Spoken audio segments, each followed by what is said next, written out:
What if the history we've been taught is only half true, and the rest was buried? Scattered across the earth are ruins too advanced, artifacts too precise, and maps that shouldn't exist. These aren't legends or myths, but real discoveries that science still can't explain. For the next hour, we'll journey through the most mysterious archaeological findings ever uncovered, each one challenging what we think we know about our ancient past. Imagine a magnificent kingdom where towering spires touch the sky, church bells echoed through sea-swept air, and endless barley fields rippled under golden sunlight. A land of song, light, and civilization, nestled peacefully between Cornwall and the Isles of Scilly. And then, on one fateful night, without warning, it was all gone. No invaders, no war, only the rising ocean, swallowing every trace as if nothing had ever stood there. Lyonesse is more than just a legend. It's a collective haunting, passed down for centuries, a lost kingdom whispered through dreams, folk tales, and the faint sound of bells beneath the sea. What truly happened? Why did no one survive to tell the tale, except for one? The myth of Lyonesse is not merely a tragedy, it is a warning from the depths, a reminder that everything mankind builds over centuries can vanish in a single moment of silence. In the deepest and most haunting part of the Lyonesse legend, the tale is not one of collapse through war, plague, or the slow erosion of time, but of a sudden and absolute natural catastrophe that wiped out the entire kingdom in a single moment.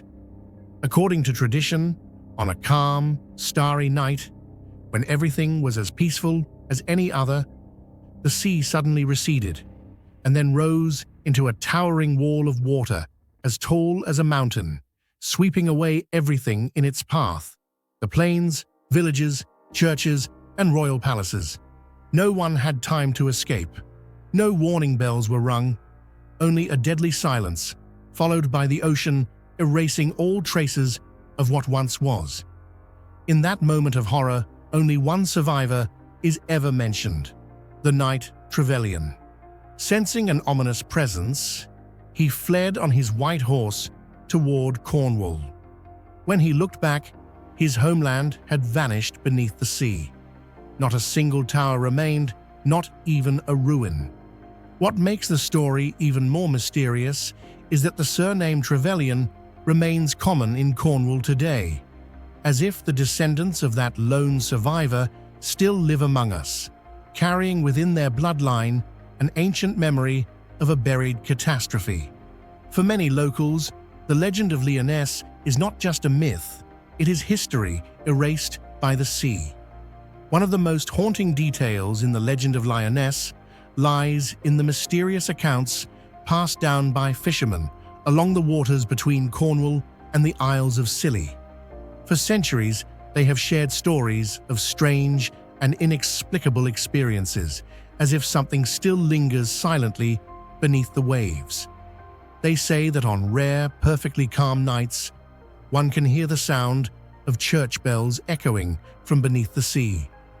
These are not the ordinary sounds of waves or passing ships, but distant, solemn chimes, as if ringing out from a submerged cathedral, trying to send a forgotten message from another time.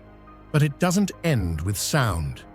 Many fishermen have reported accidentally pulling up slabs of stone flooring, cylindrical stone pillars, and other structural objects that do not match the natural geology of the region.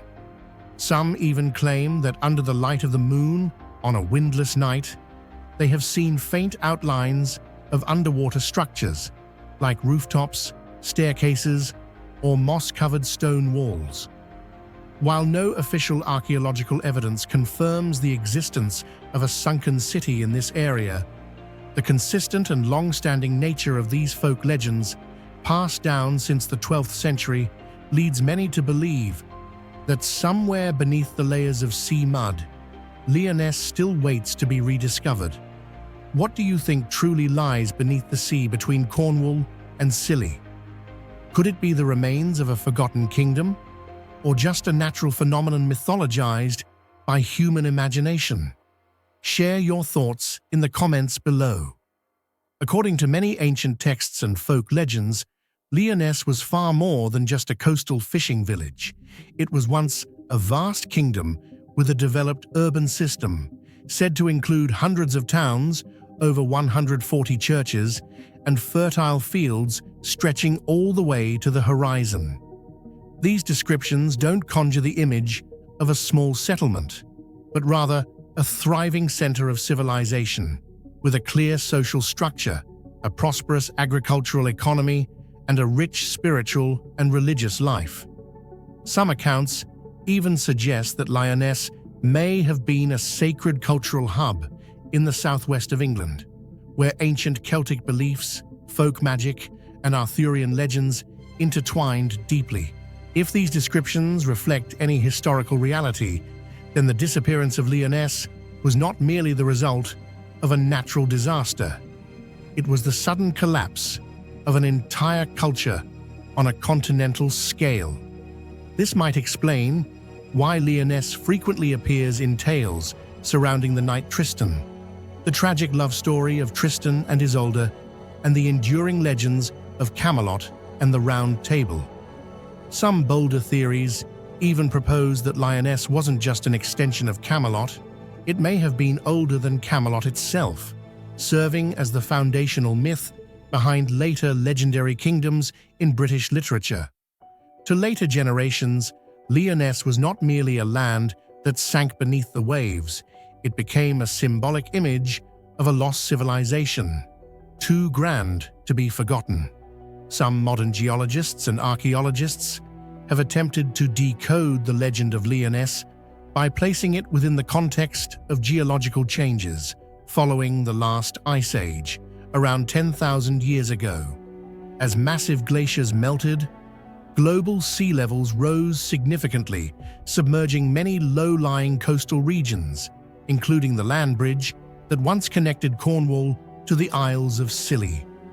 Modern seafloor maps indicate that the area now lying beneath shallow waters was once a vast stretch of dry land, likely consumed by the sea slowly but irreversibly. From this, a compelling theory emerges. Could the legend of Lyonesse be an ancient memory passed down by prehistoric communities who watched their homeland disappear beneath the waves, transmitted orally across generations, and eventually transformed into myth?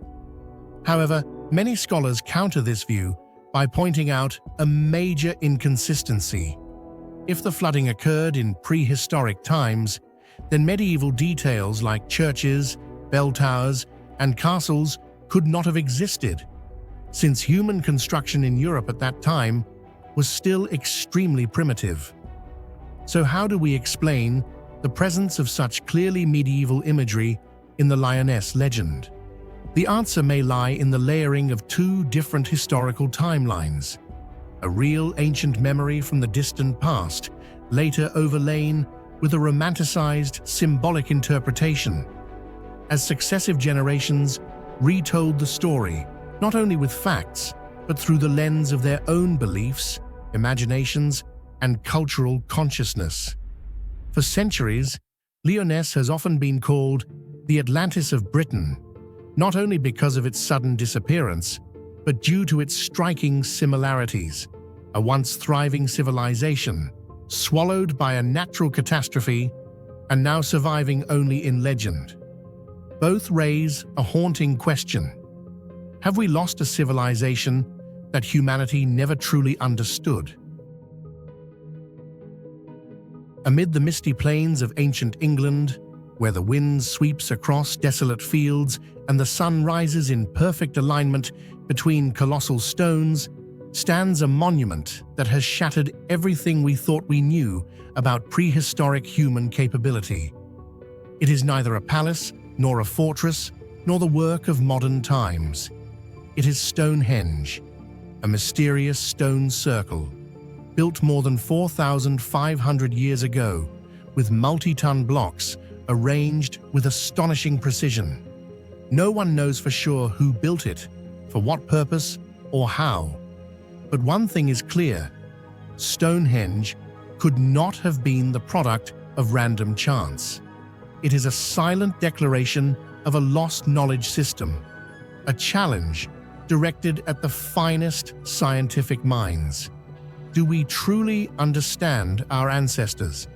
And of all the mysteries surrounding this site, the one that continues to astound researchers the most is not its religious, astronomical, or ceremonial connections, but rather its mind-bending engineering. How did ancient people, without iron, without wheels, without machines, create a structure so massive yet so precise? One of the most extraordinary and perplexing aspects of Stonehenge lies in the sheer scale and immense weight of the stones used in its construction. Archaeologists categorize them into two main types: sarsen stones, which are massive sandstone blocks weighing between 25 and over 50 tons, and blue stones, dense, dark-colored rocks identified as originating from the Preseli Hills in Wales, more than 250 kilometers away from the site. This raises a fundamental question.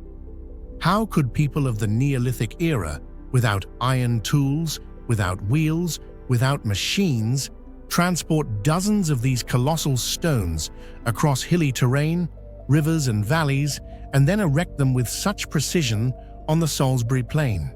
Existing theories include sliding the stones over wooden logs, floating them down rivers on rafts, or using hundreds of people pulling ropes through primitive pulley systems. Yet to this day, no simulation has been able to fully replicate the entire journey of these stones, especially the leg from Wales to the site. Even erecting a single sarsen block would require thousands of hours of labor and an extremely high degree of coordination between humans, tools, and environment. This could not have been the work of a few craftsmen alone. It reflects a level of social organization and technical capability far beyond what we usually attribute to prehistoric societies.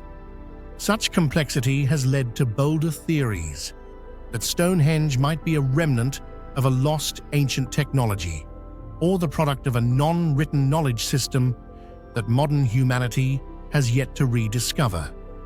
The fact that this monument has withstood thousands of years, through storms, wars, and time itself, almost intact, continues to provoke wonder. Could it be that our ancestors knew things we have yet to understand today? Stonehenge is not just an archaeological riddle. It is a living testament, challenging everything the modern world believes it knows about its own past. How do you think ancient people managed to transport and erect these multi-ton stones without modern machinery? Did they rely solely on human strength?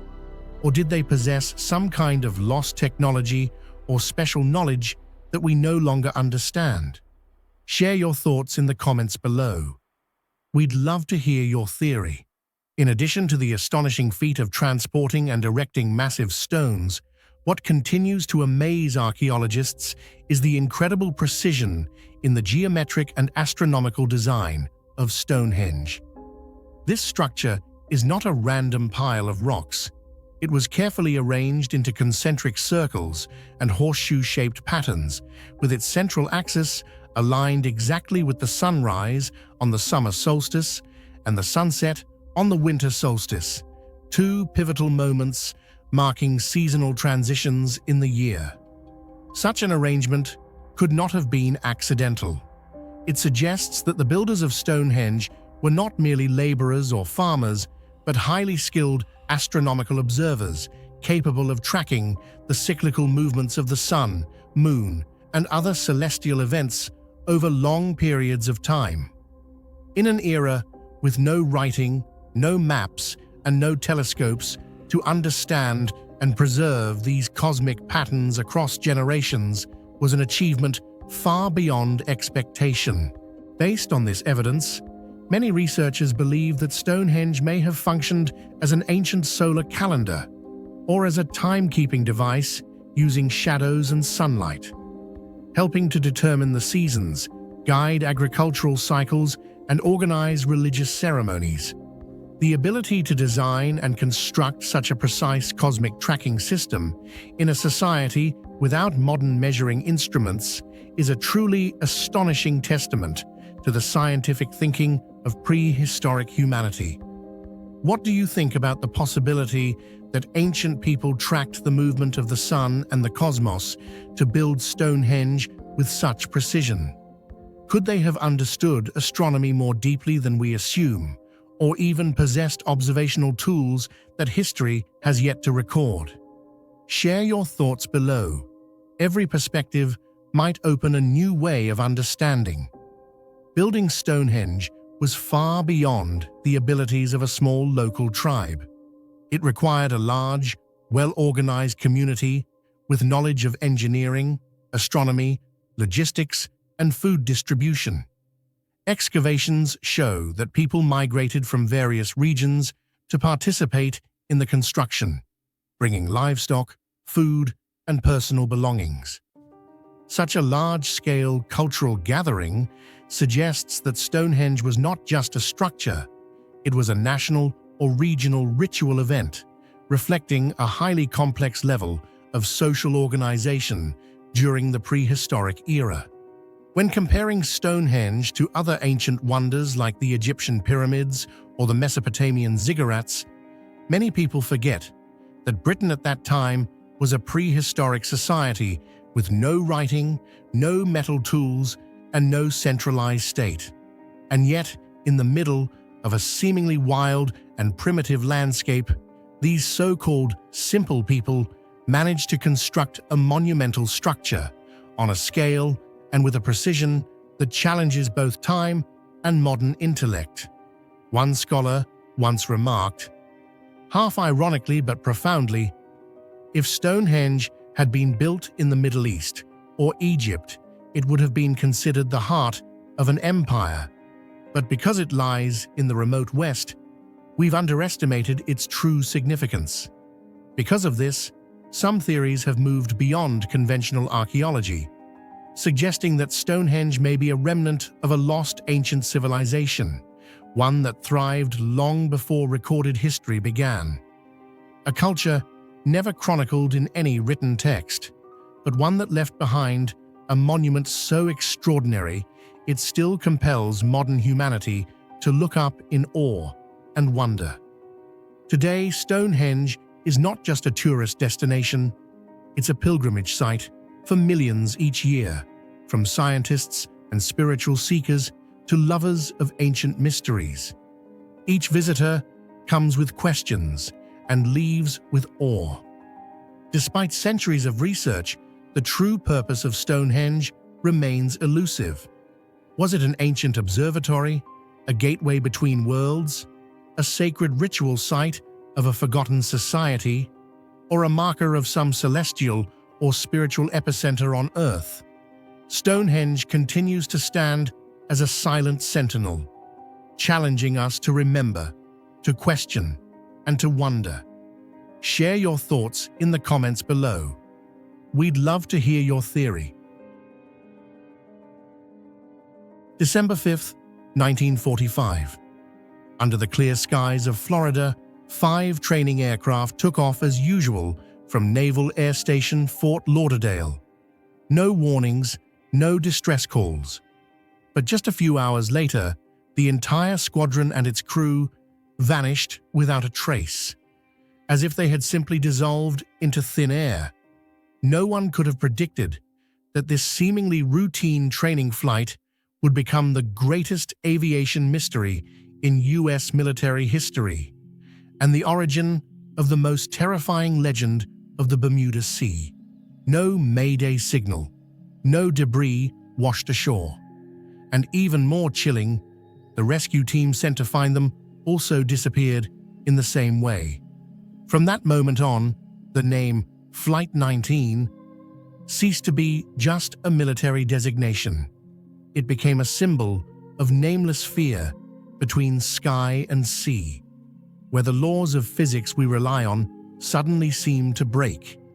And it raises the question that continues to haunt the world to this day. What really happened in that deadly triangle? Flight 19 was not a combat mission, but simply a routine training flight following a standard route.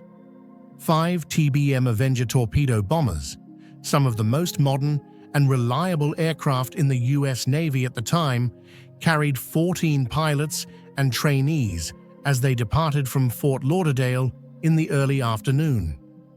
Their planned flight path was a triangular route stretching about 500 kilometers, heading east over the Bahamas, turning north, and looping back to base.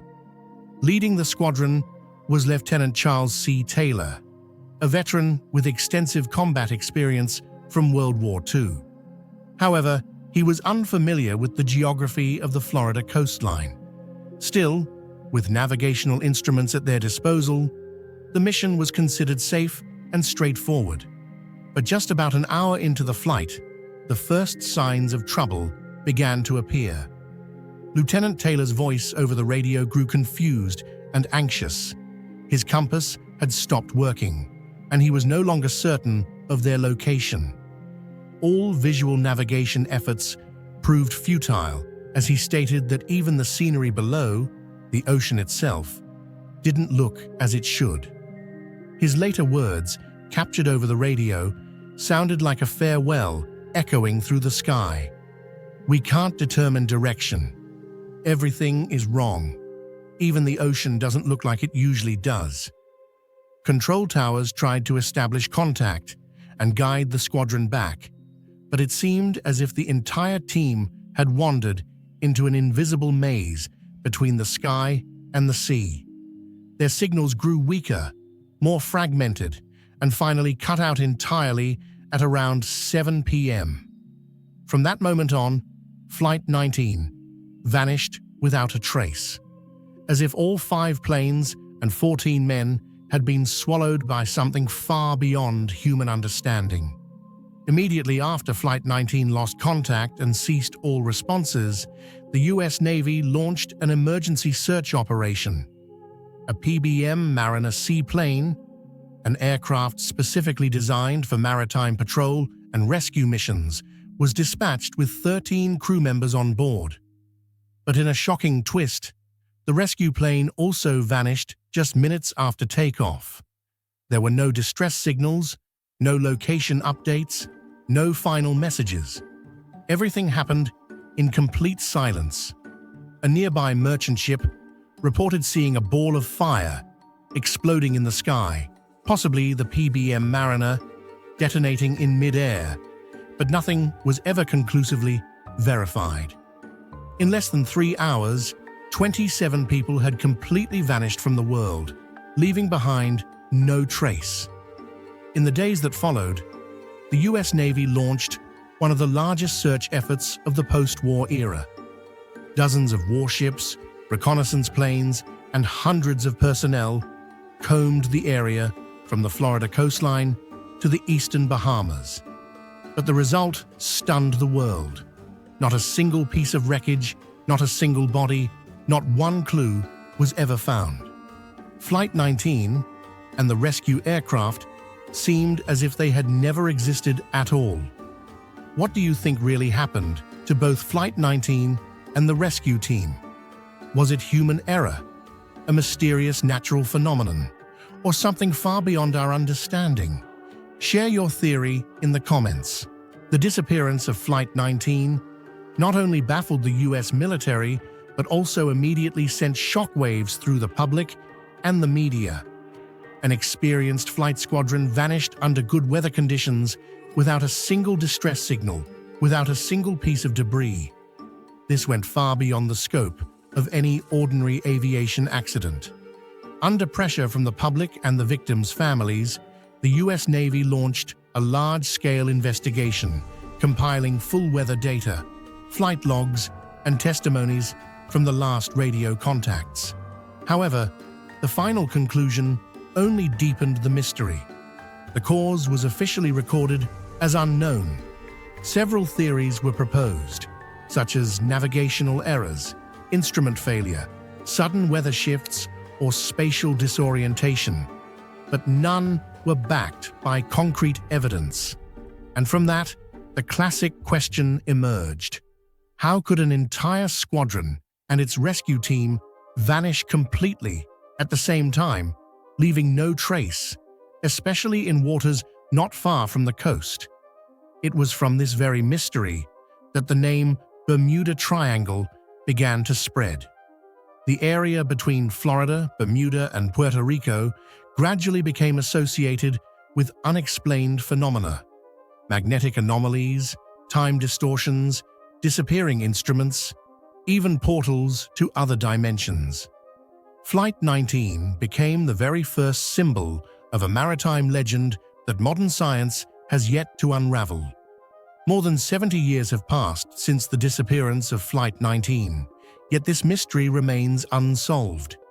Numerous theories have been proposed, but none have been able to fully explain all the strange details that occurred at the same time. The most common theory is navigational error by Lieutenant Taylor. Some historians believe that Taylor, unfamiliar with Florida's geography, confused the Florida Keys with the Bahamas in foggy conditions, causing the squadron to veer off course into the Atlantic. But this fails to explain why all the other trainee pilots, who were simply following Taylor, also became disoriented, and more importantly, why the rescue plane disappeared in a similarly mysterious fashion just hours later. Some researchers lean toward natural explanations, suggesting that unusual magnetic anomalies in the Bermuda Triangle might interfere with compasses and navigation equipment. However, to date, there is no scientific evidence confirming that this region is any more dangerous than other parts of the ocean. The theory of sudden weather changes has also been raised, yet meteorological data from that day shows clear skies with no signs of storms or high winds. Finally, the most controversial yet widely discussed idea in popular culture is intervention by UFOs or a different dimension, an unprovable hypothesis, but one that strangely makes sense when considered alongside Lieutenant Taylor's final chilling words: "Even the ocean doesn't look like it usually does." The disappearance of Flight 19 didn't just bring sorrow to the families of 27 servicemen, it also marked a new chapter in modern mystery lore. It became the centerpiece of films, books, and investigative documentaries, and helped elevate the Bermuda Triangle into a global symbol of the unexplained.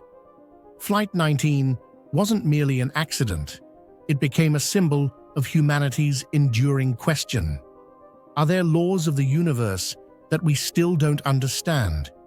And if so, perhaps the sea between Florida, Bermuda, and Puerto Rico is where those hidden laws reveal themselves, clearly and terrifyingly. On a sweltering morning in July 1518, in the quiet city of Strasbourg, no one could have imagined that one of the strangest nightmares in human history was about to begin. And it started with nothing more than a dance. A woman named Frau Trophäa suddenly stepped into the street, her eyes vacant, her body moving without pause, as if controlled by some unseen force. There was no music, no drums, no invitation, but her feet wouldn't stop. Hours passed, then days. She kept dancing, drenched in sweat, body worn out, yet utterly unable to stop. People gathered in fear to watch, but instead of fleeing, they began to dance too. One person, then 5, then 10, then hundreds, swept into a collective trance, spinning and staggering as if life itself clung to each step, each trembling motion under the burning sun. And from that moment on, death began to spread, through dances that never ended. Within just a week after the first woman, Frau Trophäa, began her uncontrollable dance, dozens of others joined in, as if pulled into a collective trance.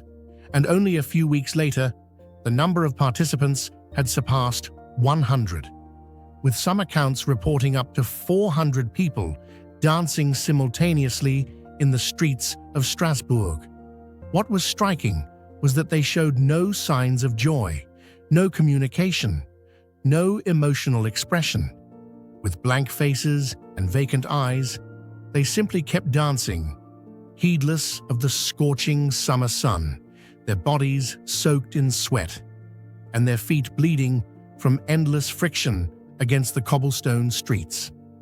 As time went on, the situation became increasingly tragic. Some collapsed from exhaustion, yet only moments later, they would struggle back to their feet and resume dancing, as if some invisible force had hijacked control of their bodies. There were even cases of people dying mid-dance, with reported causes such as stroke, heart attack, or complete physical collapse. Strangely, even when their bodies were utterly depleted, they could not stop themselves, as if their brains had been rewired to perform a single task: to keep dancing, no matter the cost. The sight of people dancing to death in the streets, while their families, neighbors, and local officials stood by helplessly, turned Strasbourg into the setting of an unprecedented collective tragedy.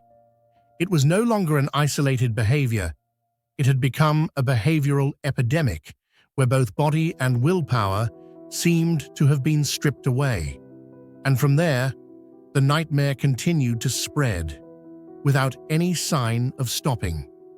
What do you think caused hundreds of people to keep dancing, even when they were exhausted and on the verge of death? Was it a case of mass psychological hysteria, an unknown illness? Or could there be a deeper cause that modern science still hasn't uncovered? Share your thoughts in the comments below. I'd love to hear your perspective. As the dancing epidemic spread further and chaos engulfed the city of Strasbourg, the local authorities fell into a state of utter confusion. Confronted with a phenomenon that defied both medical understanding and traditional religious explanations, they devised a solution that was remarkably strange. Instead of stopping the dancers, they allowed them to continue, hoping that by letting them dance it out, the afflicted would eventually recover. They built temporary stages, hired musicians to perform, and even cleared public squares to serve as communal dance floors. However, this decision not only failed to improve the situation, it made things dramatically worse. The music and open spaces acted like fuel thrown onto a spreading fire, intensifying the madness that was already sweeping through the population. The number of participants didn't drop. It skyrocketed, creating a scene of total mayhem in the heart of the city, where hundreds of people danced in a trance-like state. Many at the time believed this was a punishment from Saint Vitus, a figure thought to possess the power to curse people into dancing uncontrollably until death. Even after more than 500 years, the dancing plague of 1518 remains one of the greatest enigmas in both modern medicine and psychology. Researchers have proposed numerous theories in an effort to explain it, yet none have proven entirely convincing.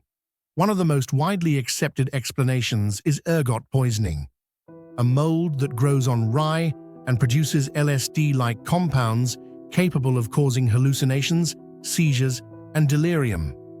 However, ergot typically renders its victims weak and immobile, which makes it a poor fit to explain how sufferers could dance non-stop for hours, even days.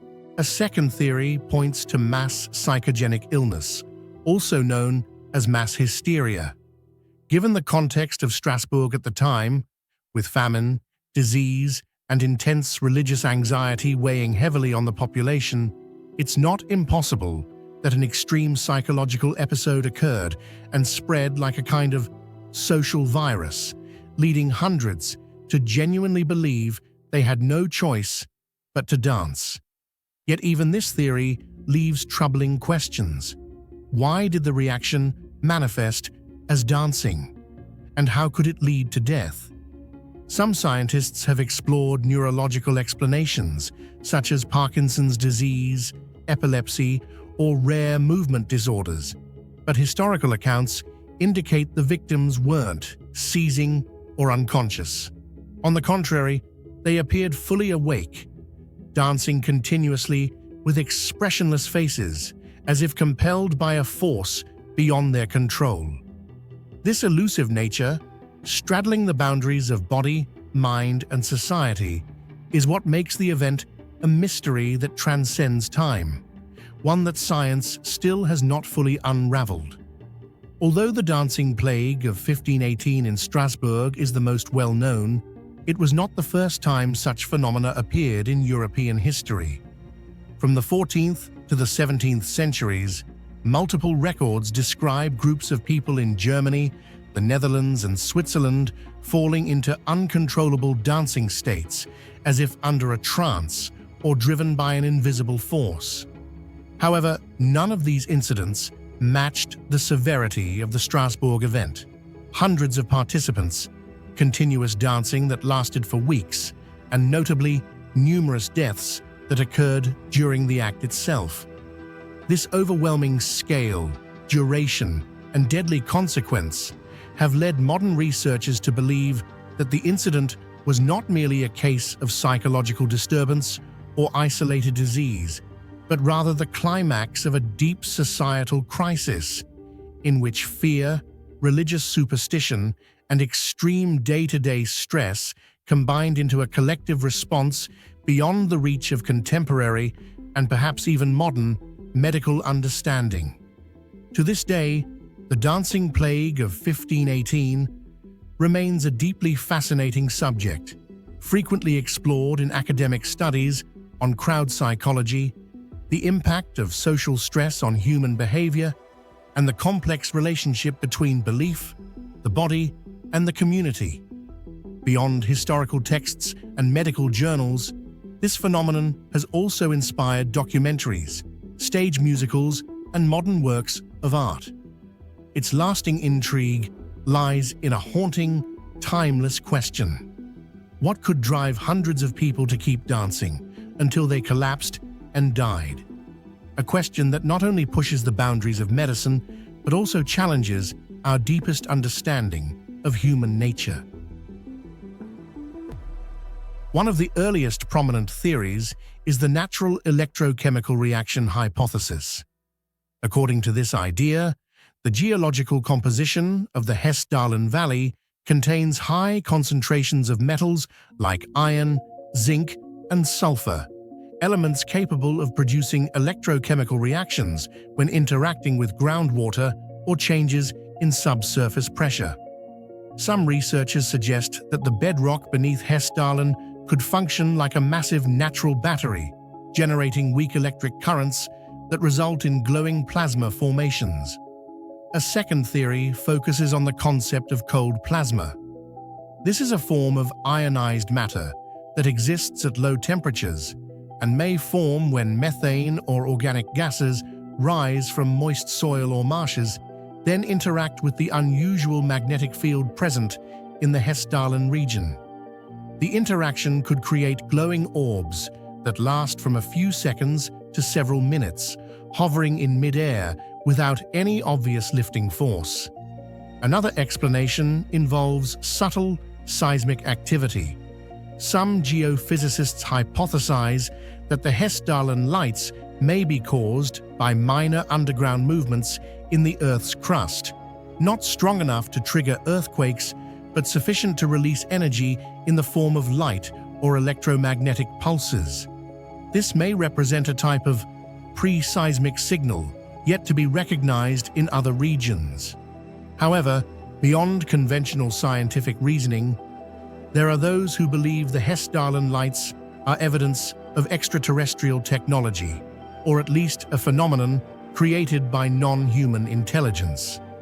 Supporters of this view point to the lights' seemingly non-physical behavior, undetectable by radar, silent, capable of abrupt directional changes, and sometimes disappearing without explanation, features many believe surpass the limitations of known natural phenomena. Still, the common weakness of all these theories is their inability to explain why the lights appear so erratically, without repetition, and with no way to predict them, and why they occur specifically in Hessdalen and not in other regions with similar geology. The deeper researchers investigate, the more they come to realize that the Hessdalen lights are not just a phenomenon to be explained. They represent the current limits of human scientific understanding. If you had to choose one explanation for the Hessdalen lights, which would you lean toward? A natural reaction that science has yet to understand, or evidence of an extraterrestrial intelligence? Which theory do you believe in, and why? Share your thoughts below. Unlike auroras, eclipses, or lightning, natural events that we can predict with accuracy, the Hessdalen lights remain an unsolved mystery. Their persistence over decades without any successful model or forecasting method has forced many researchers to re-examine the very foundations of scientific thought. Could we be witnessing an entirely new phenomenon, a physical force yet to be discovered? Or is it simply that science still lacks the tools to understand what it's observing? Perhaps Hessdalen, with its nameless lights dancing across the remote Norwegian sky, is a humbling reminder that science is still on its journey and that the universe holds secrets far beyond what we can imagine. Imagine standing in a quiet, deserted valley at night, when suddenly, out of nowhere, a glowing light appears in the sky. It makes no sound, it moves in no predictable direction, and then it vanishes, as if it was never there. It's not a plane, it's not a satellite, it's not lightning. This isn't a scene from a science fiction movie.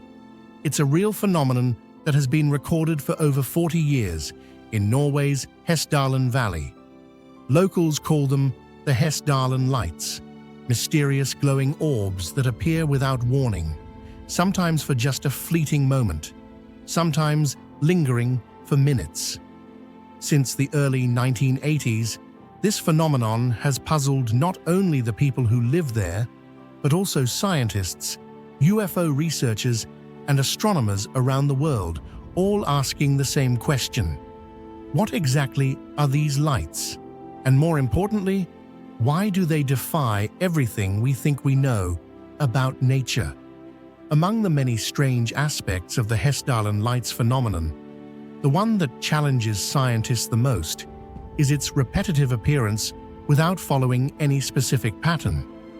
In the natural world, most phenomena, from storms and earthquakes to eclipses and auroras, can be predicted based on physical, meteorological, or astronomical models. Yet the Hessdalen lights stand as a complete anomaly. They can appear at any time, at dawn, in the middle of the night, under clear skies or stormy weather, in winter or summer.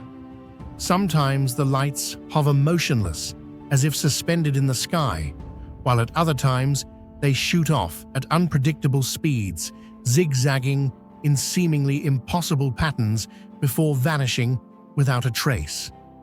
The colors of these luminous orbs are also unpredictable, ranging from white, yellow, red, and orange to deep blue.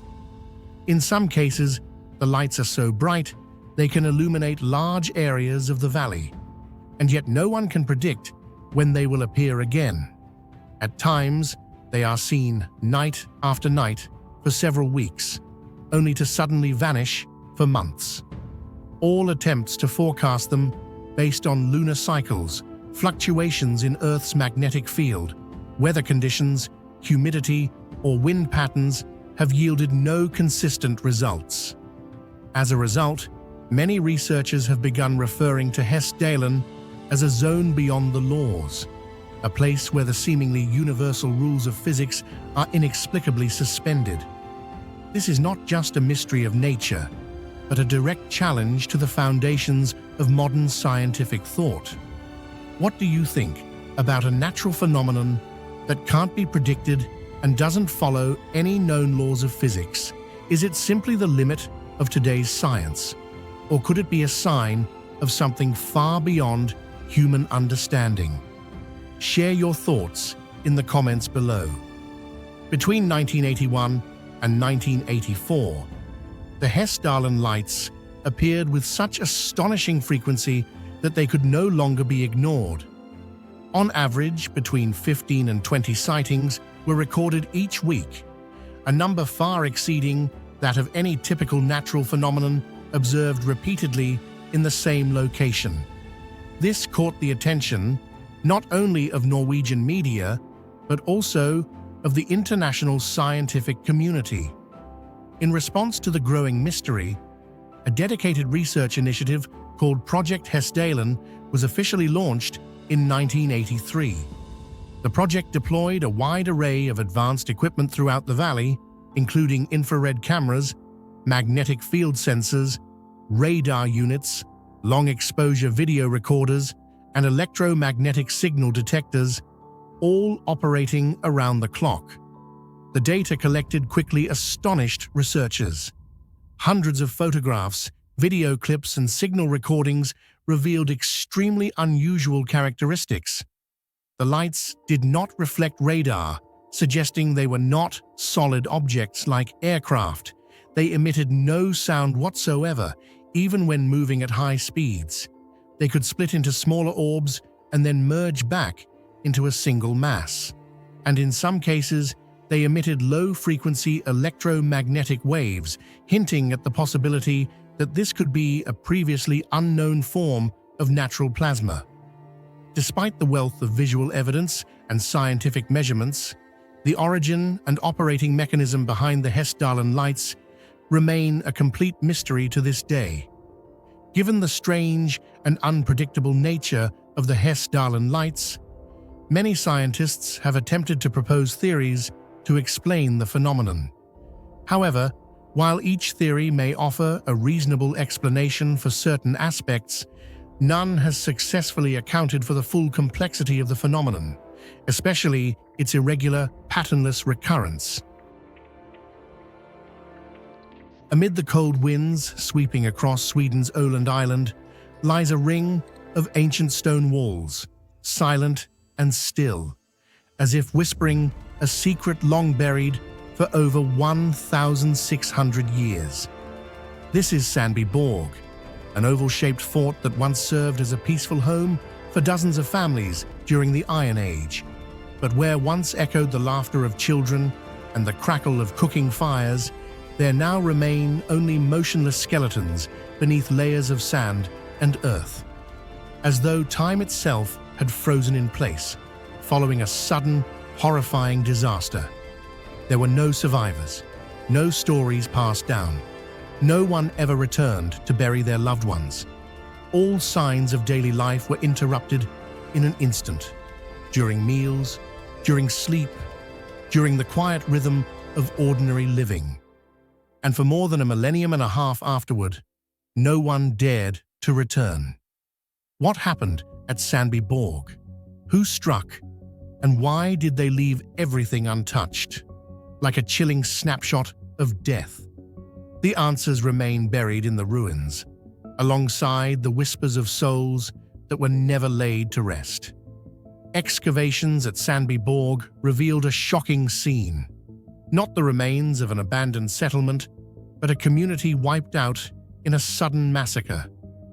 Inside the ancient stone houses, the bodies of adults and children were scattered everywhere, in positions that conveyed shock and despair. Some lay face down, suggesting they were attacked from behind. Others died right at the thresholds, as if trying to escape in their final moments.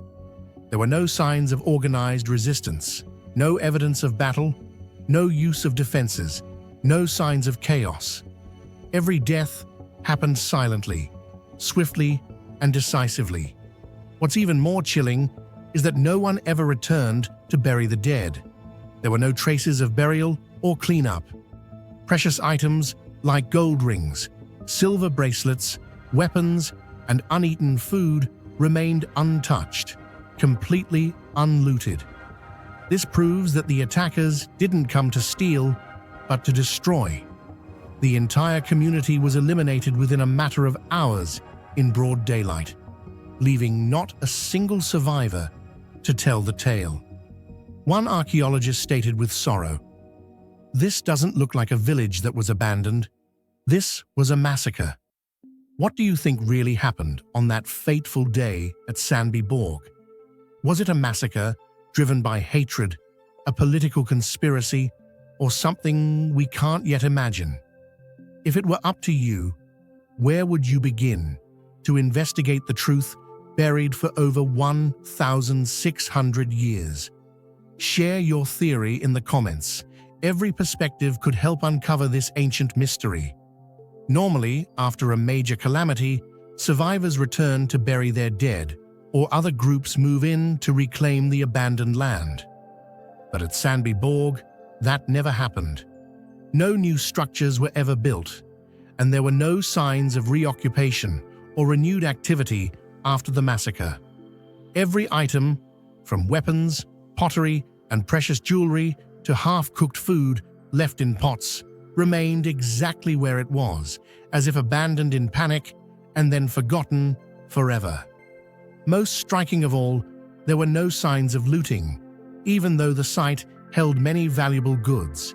This total silence led archaeologists to call Sandbyborg the Pompeii of the North, not buried by volcanic ash, but preserved by an invisible fear.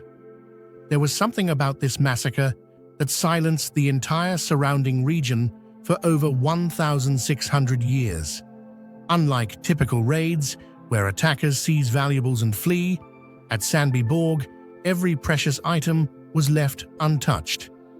This leads to a chilling theory. The massacre wasn't about plunder, it was about the complete eradication of a community. It may have been the result of political conflict among Scandinavian tribes in the late Iron Age, where power was asserted not just through victory, but through the total erasure of enemies from history.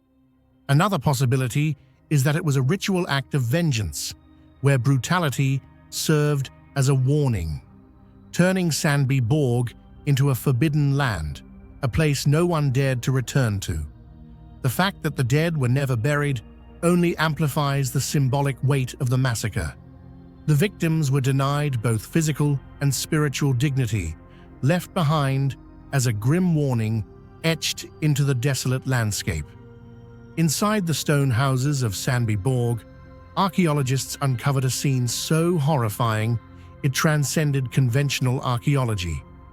They found entire families killed together, adults lying next to children, spouses side by side, many bodies frozen in everyday postures or appearing to shield their loved ones, as if murdered in the midst of ordinary life. There were no signs of cleanup or concealment. No one had attempted to bury the victims. All were left behind, motionless, in an atmosphere of haunting stillness. One researcher remarked, "It no longer felt like an archaeological excavation. We were standing in a crime scene, buried for 1,600 years. Beyond human remains, they also discovered animal bones, partially crushed seeds, fine pottery, jewelry, and imported goods from distant regions. This indicates that Sandbyborg was once a wealthy, well-organized, and remarkably advanced community within the context of Iron Age Scandinavia. That very prosperity makes the massacre all the more baffling. This wasn't an abandoned, impoverished village, but a thriving society, erased from history through sheer, deliberate violence. It wasn't until 2010 that the secrets of Sandbyborg began to surface, when archaeologists launched a large-scale excavation. But what they uncovered wasn't just bones. It was a vivid slice of frozen time, where everything from human remains to household items and even food was preserved exactly as it had been, as if the massacre had happened only yesterday. There was no disturbance from time or human activity. Every corner of every house, every detail in every room told the story of a moment forever frozen by violence. Instead of fading into the mists of forgotten history, Sandbyborg became living evidence of a crime deliberately buried in silence.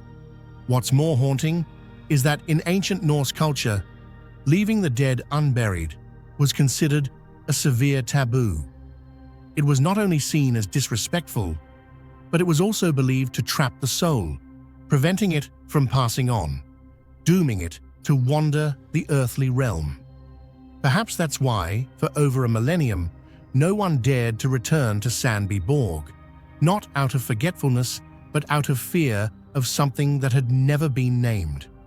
Today, Sandbyborg is considered one of the rawest and most authentic archaeological crime scenes from ancient times.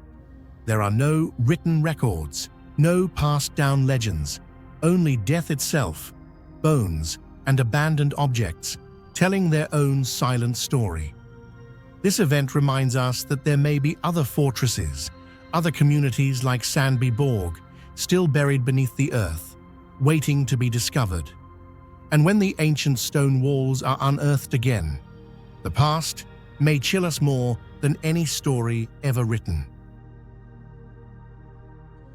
On a summer night in 1483, within the cold, unforgiving walls of the Tower of London, two young princes, boys who might one day have been kings, vanished forever from the light of history.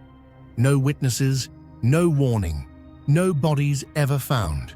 They arrived, they lived, and then they slipped into darkness, as if they had never existed. And the most chilling part?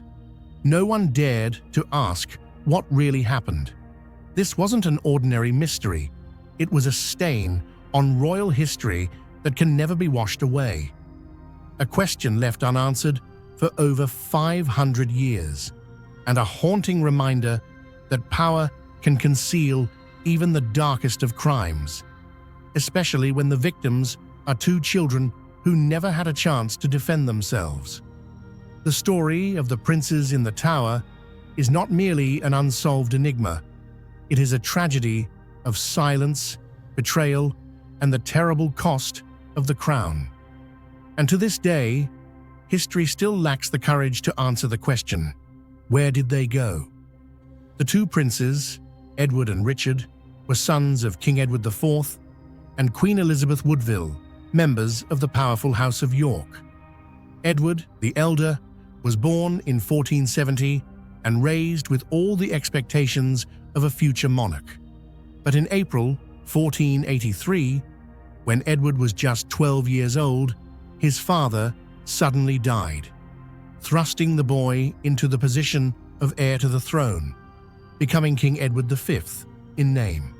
Though still very young, Edward was recognized by the court as the next king, and preparations for his coronation were already underway. His younger brother, Richard of Shrewsbury, only 9 years old, also carried legitimate royal blood. Yet it was precisely their youth and lack of real power that made both boys easy targets, pawns in the ruthless power struggle unfolding behind the throne. However, everything changed abruptly when the regency fell into the hands of their uncle, Richard, Duke of Gloucester. Under the pretext of protecting his nephew, Richard had Edward V taken to the Tower of London in preparation for his coronation. Soon after, the younger brother, Richard of Shrewsbury, was also sent to the Tower for safety. But that was the last time the public saw them. From that moment on, the two children vanished from history, without farewell, without explanation. If you had witnessed the moment the two princes were taken into the Tower of London, would you have suspected anything? Was it truly an act of protecting the throne, or the first move in a carefully planned conspiracy? Share your thoughts in the comments below. What makes this event so chilling and haunting is not merely that two heirs to the throne disappeared, but how they disappeared, as completely innocent children, and with no one daring to speak a word. Edward V, the youngest king of England, who was never crowned, lost everything: the throne, his freedom, and most likely his life, at just 13 years old. His younger brother, Richard of Shrewsbury, was only 9. There are no official records of their cause of death, no funeral, no eulogy, and not a single act of mourning from the royal court. They vanished into a silence so deep it's terrifying, as if swallowed whole by the very tower that was supposed to protect them. Among all the theories surrounding this mysterious disappearance, the name most frequently suspected for centuries is Richard III, the prince's own uncle. After King Edward IV's death, Richard was entrusted with safeguarding the throne for his nephew. Yet within just weeks, he declared both boys illegitimate, citing a supposed pre-contract between Edward IV and another woman, a claim which, if true, would render all of Edward IV's children, with Elizabeth Woodville, ineligible for succession. Using this argument, Richard quickly proclaimed himself king and was crowned only weeks after the two princes were placed in the Tower of London. This sequence of events led many to believe that it was not a series of coincidences, but a carefully orchestrated plan to remove the boys from the line of succession. While there is no direct evidence proving Richard ordered the deaths of his nephews, his suspiciously swift rise to power and the clear benefits he gained from their disappearance have made him the prime suspect in the eyes of historians to this day. Although Richard III is often seen as the prime suspect, many modern historians have raised compelling counter-arguments. First, there is no direct evidence proving he ordered the murder of the two princes. Some theories suggest that Richard may have kept the boys in the Tower of London merely to ensure security and prevent political unrest during a delicate power transition. But if not him, then who? One significant line of suspicion points to the faction of Henry Tudor, who later became King Henry VII, representing the rival House of Lancaster. Eliminating the York princes would have removed the greatest obstacle to Henry's claim to the throne. After defeating Richard III, Henry swiftly married Elizabeth of York, the prince's sister, to legitimize his rule and unite the two houses. However, what raises suspicion is the fact that he never investigated or publicly acknowledged the fate of the two missing boys, fueling the theory that his silence may have been intentional, to hide his own involvement or that of his allies. A major turning point occurred in 1674, when workers dismantling a staircase in the Tower of London discovered two small skeletons buried deep beneath the stone floor. Their size and location led many to believe they were the remains of Edward and Richard, the two princes who never left that fateful tower. The bones were later ceremoniously reburied in Westminster Abbey under the title Princes in the Tower, where they still rest to this day. However, despite ongoing interest from historians and modern scientists, the true identity of the skeletons has never been confirmed through DNA analysis. Repeated calls for testing have been denied by the British royal family, citing respect for the sanctity of the burial site.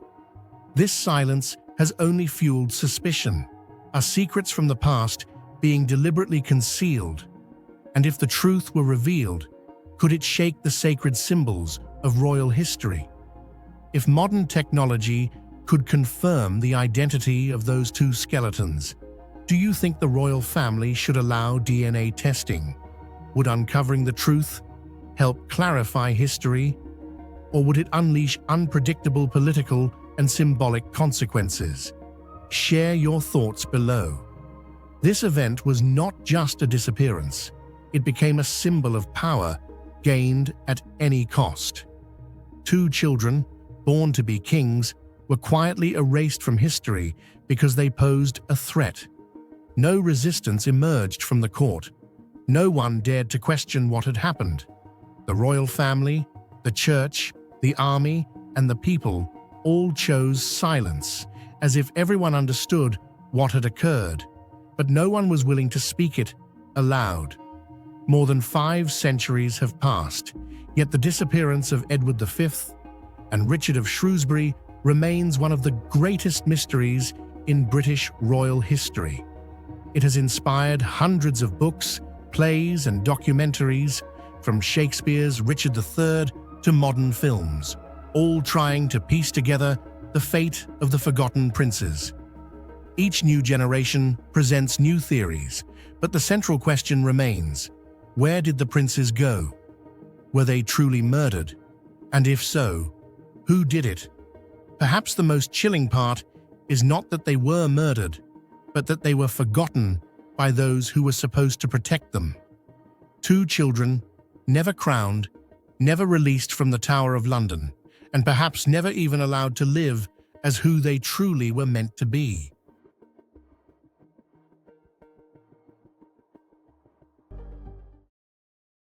Hidden behind cold metal and locked away from the world, he was more than just a prisoner. He was a secret. For over 30 years, he lived in the shadows of royal prisons, his face never seen, his name never spoken. Guards who spoke to him risked death. His every movement was controlled, his very existence denied. No crime, no trial, no past, only a mask, an iron mask. Who was this man that terrified a king? What truth lay behind the metal that France's most powerful ruler wanted the world to forget? Centuries later, historians, writers, and dreamers still chase his name through dusty archives and forbidden letters. But the closer we look, the deeper the mystery grows. This isn't just a tale of imprisonment. It's a story of identity erased, history rewritten, and a face the world was never meant to see. From the very moment this man was arrested, believed to be around the year 1669, he ceased to be an ordinary individual. He became a living secret. His identity was completely erased from all official records. No name, no charges, not a single line describing who he was.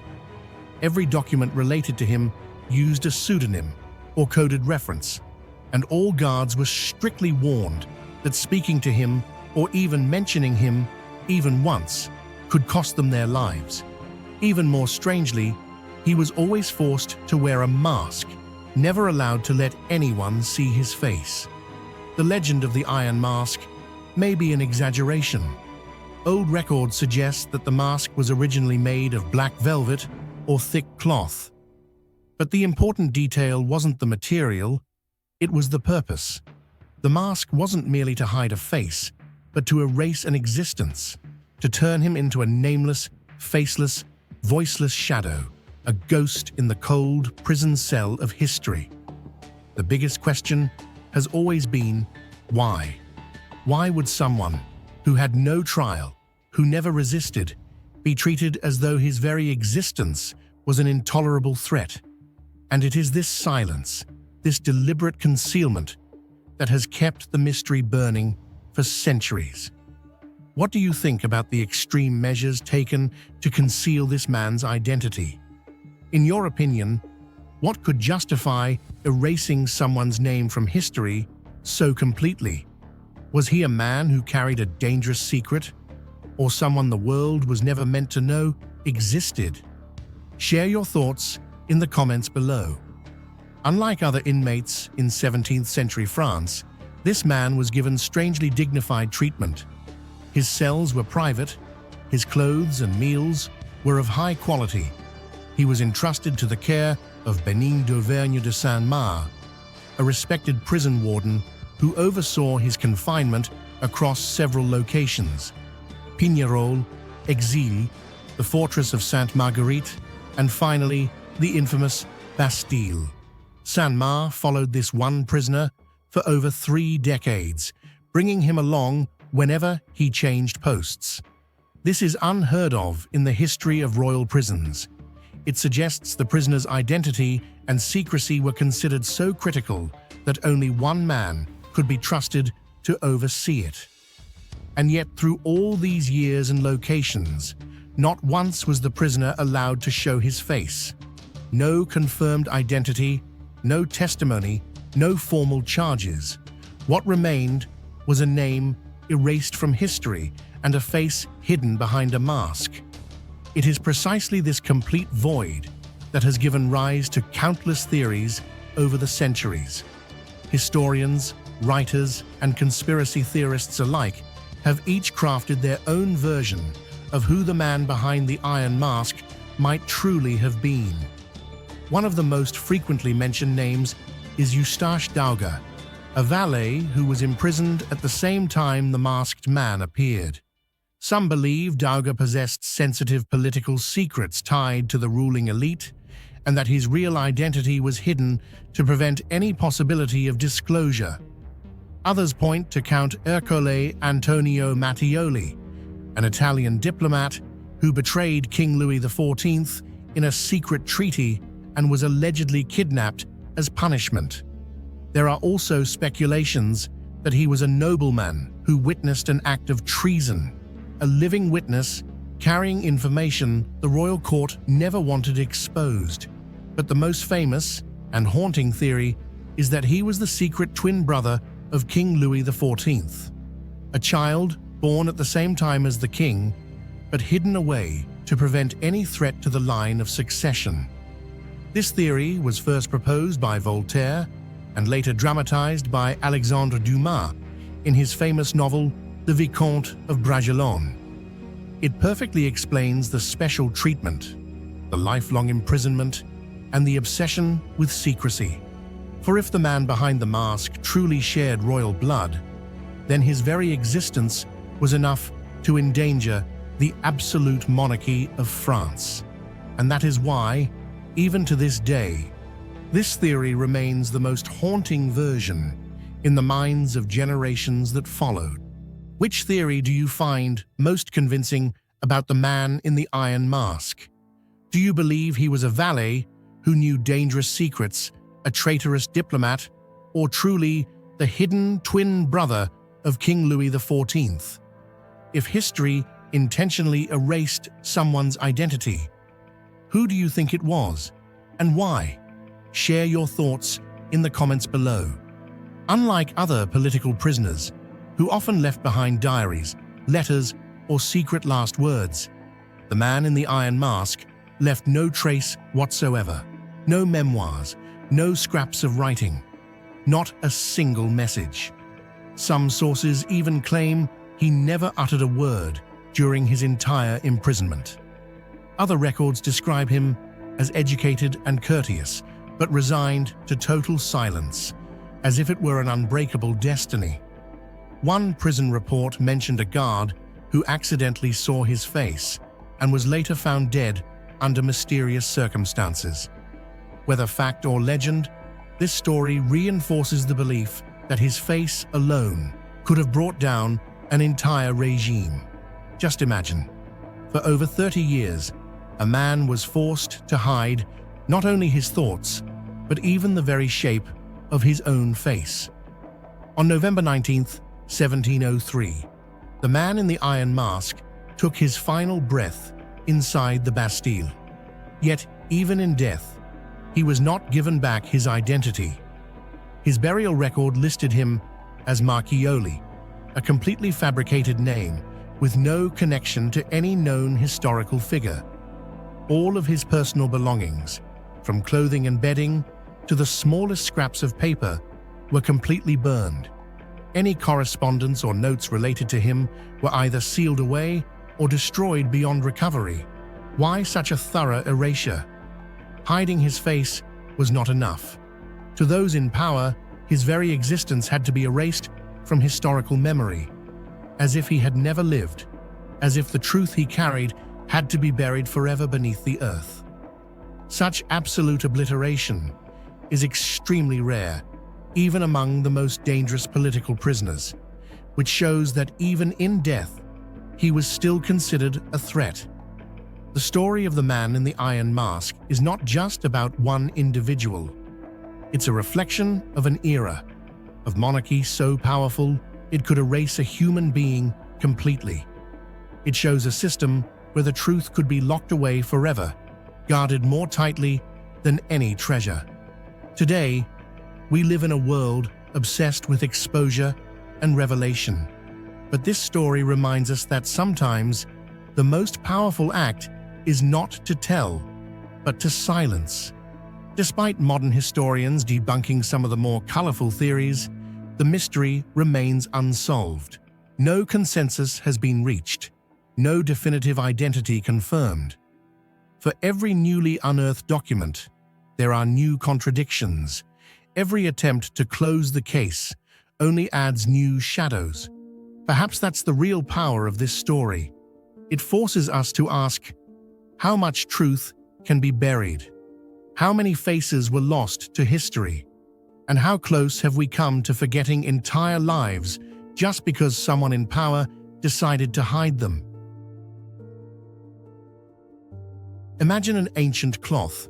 No one knows who created it, and no one understands how the image on it came to exist.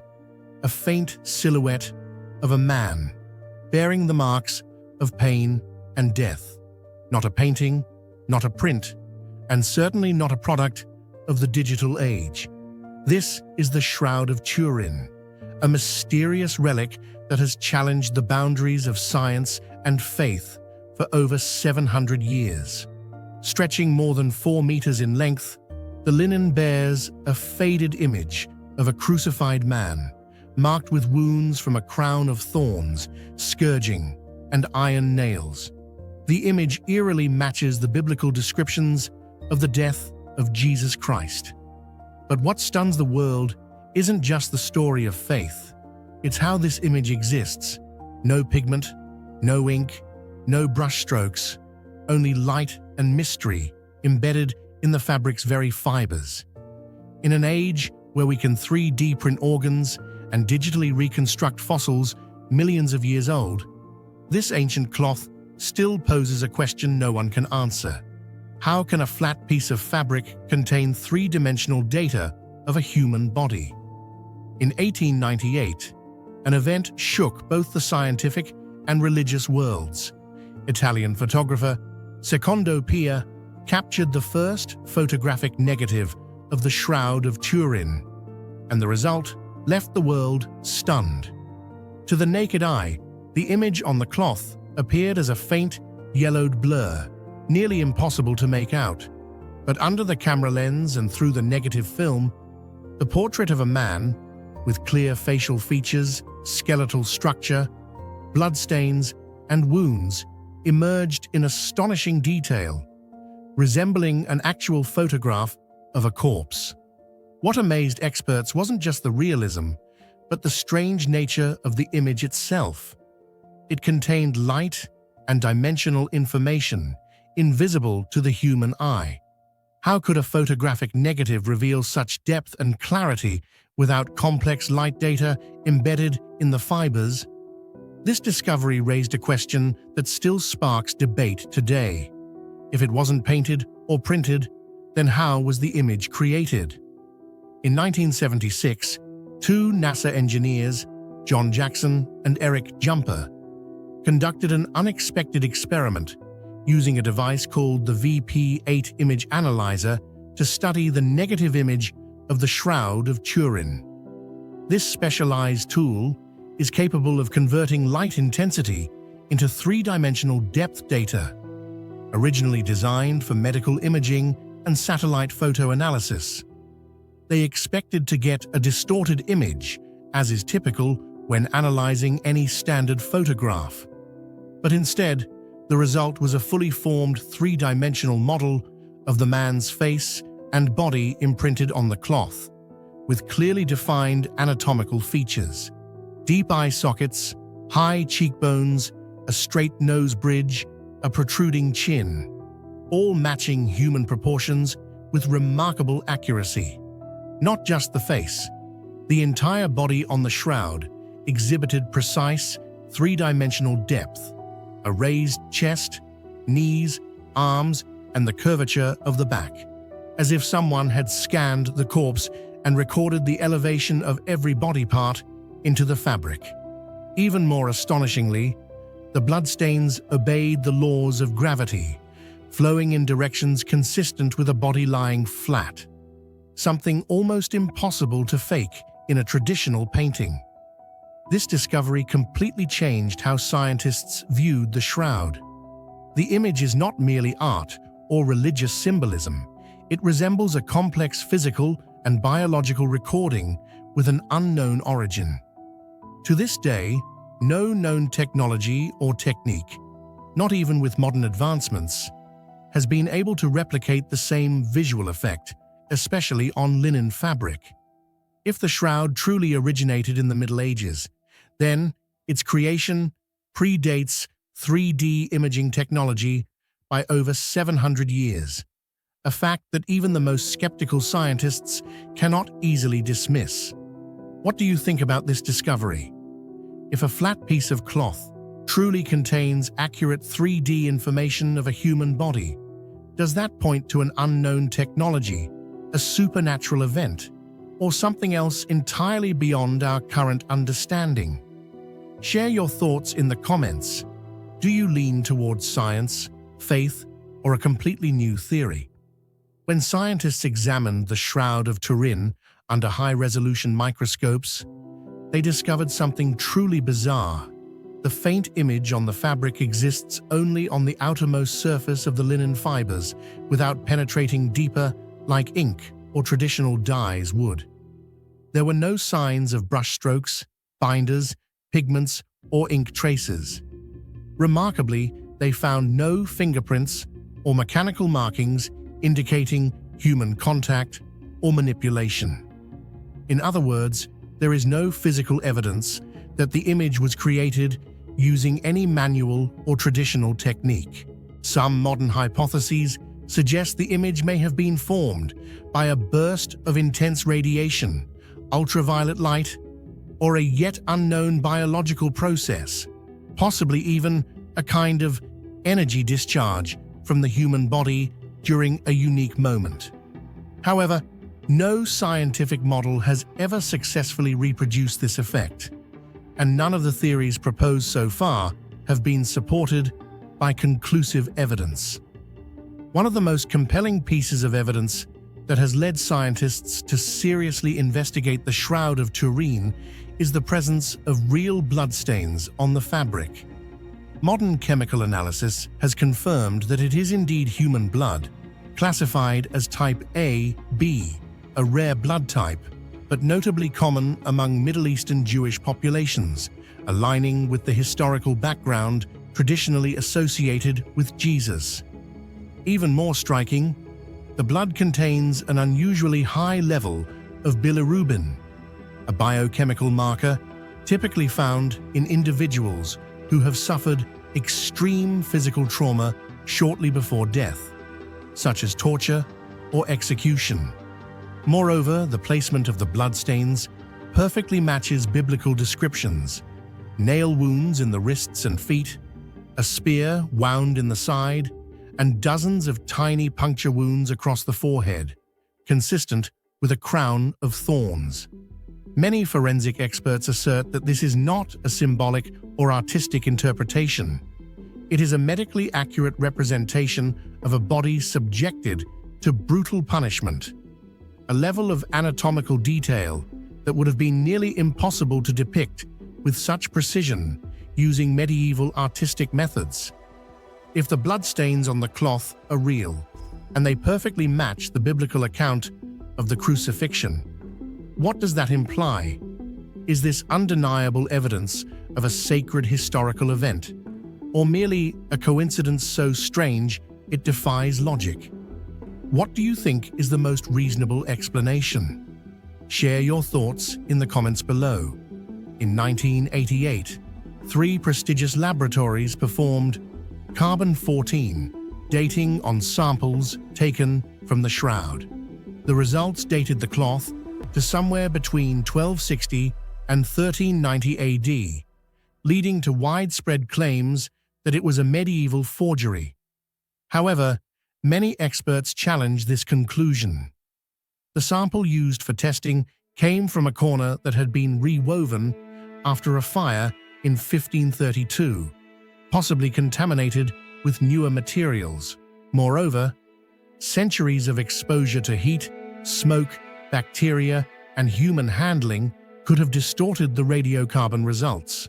Other tests, such as X-ray analysis, textile studies, and weave pattern comparisons, suggest that the cloth's origin may lie in the Middle East and could be significantly older than the radiocarbon estimate.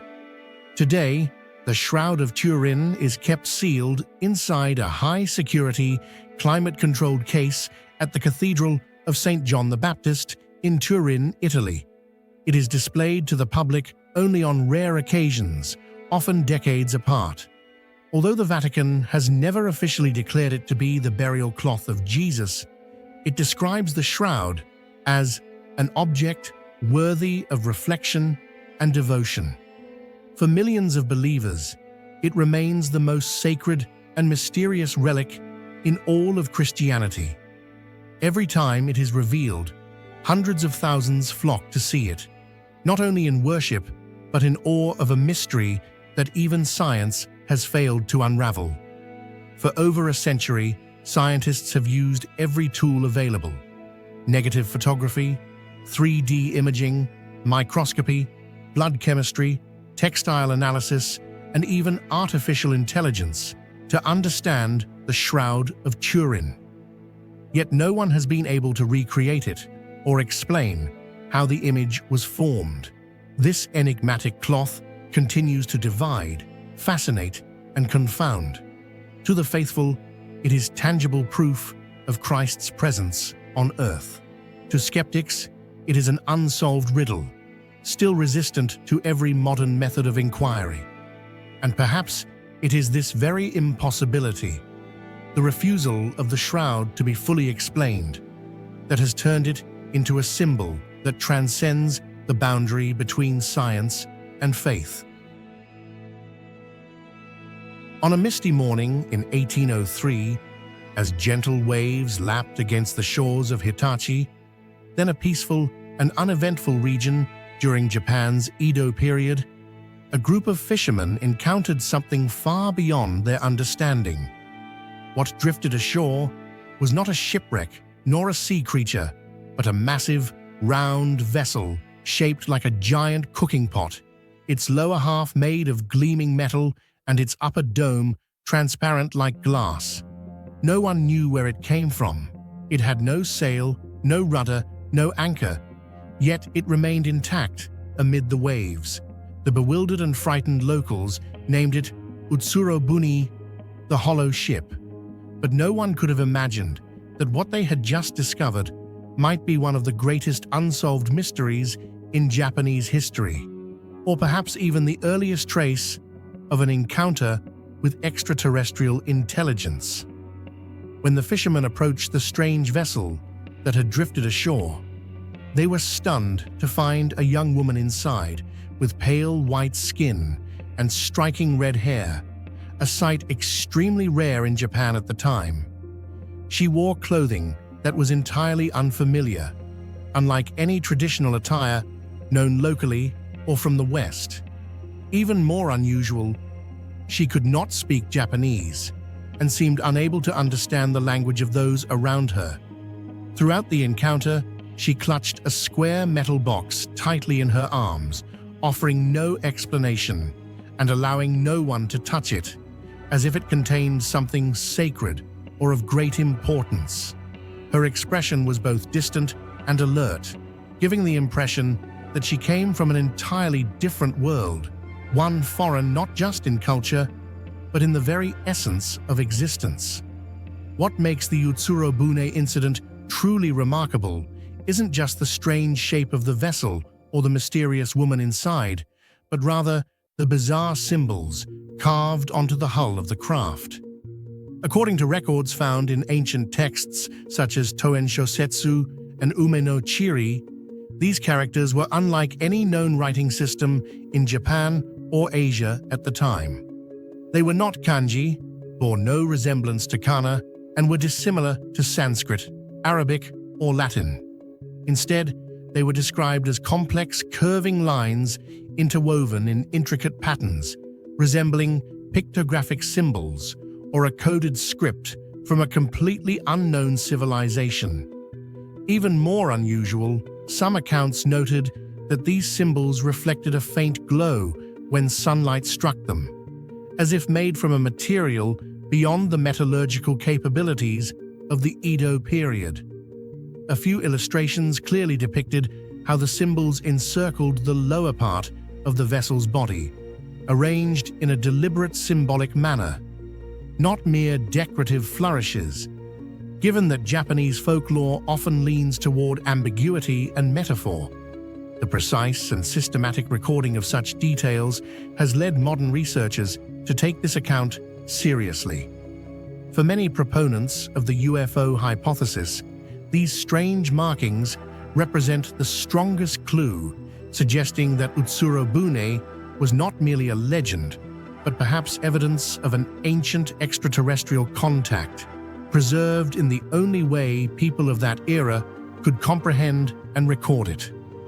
What do you think about the strange symbols on the hull of the Utsurobune? Could they be a forgotten ancient language, an encrypted code from an extraterrestrial civilization, or simply a fictional element born from old imagination? If you had access to these symbols with modern technology, what would you do to decipher them? Could we use AI linguistic decryption algorithms or advanced 3D imaging? Have you ever seen similar symbols before, in mythology, religion, or other mysterious events? Could this be the missing link between long-lost civilizations? Share your thoughts in the comments. One of the most astonishing aspects of the Utsurobune incident is that it occurred more than 140 years before the concept of UFOs became widely known, and even predates the modern era of science fiction. Yet, the description of the vessel bears an uncanny resemblance to today's concept of a spacecraft: a sealed circular structure, metallic exterior, a dome-like observation chamber, no visible propulsion or engine system, and inside, a mysterious pilot with unknown appearance, language, and behavior. The fact that such characteristics were recorded in an early 19th century account has led many researchers to believe this could be more than mere coincidence. It raises the question, could people of the past have actually witnessed technology far beyond their time, but lacked the vocabulary to describe it, resorting instead to folklore and legend? Many theories have been proposed to explain the origin of the mysterious woman and her strange vessel. Some suggest she was an exiled princess, banished from her homeland using a specially designed craft to preserve royal honor. Others speculate that it might have been a primitive submarine from the West, drifting to the shores of Japan during the nation's isolationist era. However, all of these theories run into unsolvable contradictions. How could Edo period technology have produced a vessel with reflective metal plating, a transparent glass dome, and, most notably, a series of symbols that match no known writing system in the world? Some modern UFO researchers have even speculated that the metallic box the woman guarded so closely may have been a data storage device or perhaps a sacred artifact that required absolute protection, originating from an advanced extraterrestrial civilization. The phenomenon of mysterious visitors from the sea bringing advanced technology isn't unique to Japanese folklore. Across the world, from Europe and the Middle East to Africa, there are countless stories of beings or figures arriving from distant lands, carrying strange symbols, unfamiliar tools, or using languages far beyond the understanding of local people. While the details differ in appearance and setting, a recurring theme emerges: the presence of unknown visitors accompanied by knowledge beyond their time. This striking similarity has led many scholars to wonder, was Utsurobune merely an isolated legend, or could it be one small link in a greater chain of contact humanity once had with an otherworldly civilization? Over time, the fate of the mysterious woman aboard the Utsurobune faded into obscurity. No one knows where she went, and the vessel disappeared completely without a trace. There were no physical remains, no preserved artifacts, and no further records or follow-up accounts. All that remains are a few ancient illustrations and a series of undeciphered symbols, leaving modern researchers puzzled to this day. Among the vast trove of Japanese folklore, this stands as one of the most enigmatic mysteries ever recorded, both strangely tangible and hauntingly surreal. Perhaps Utsurobune is nothing more than a piece of folklore, crafted from the imagination of people long ago. But there is also the possibility that it represents the earliest recorded encounter with extraterrestrial intelligence humanity has ever experienced. If that's the case, then the mysterious symbols carved into the vessel's hull may not have been mere decoration, but rather a greeting, or perhaps even a warning from somewhere far beyond the stars. A message we have yet to understand to this day. A legendary explorer, an uncharted jungle, and a disappearance that has never been explained, even to this day. In 1925, Colonel Percy Harrison Fawcett, a man who had survived places others only knew from nightmares, led his son deep into the Amazon rainforest in search of a forgotten civilization. Then they vanished. No distress signal, no torn fabric, no footprints, not a single trace. What shook the world wasn't just Fawcett's bold dream, but the fact that a man once deemed impossible to lose could vanish into the jungle as if he had never existed. This wasn't a failed expedition. This was the greatest mystery in the history of modern exploration. And the question, what happened to Percy Fawcett, continues to haunt humanity nearly a century later. Percy Fawcett was not a reckless adventurer. He embodied the spirit of disciplined, passionate exploration. Born in 1867 into a British aristocratic family, he received formal military training at the Royal Artillery Academy in Woolwich and later served in Ceylon, now Sri Lanka.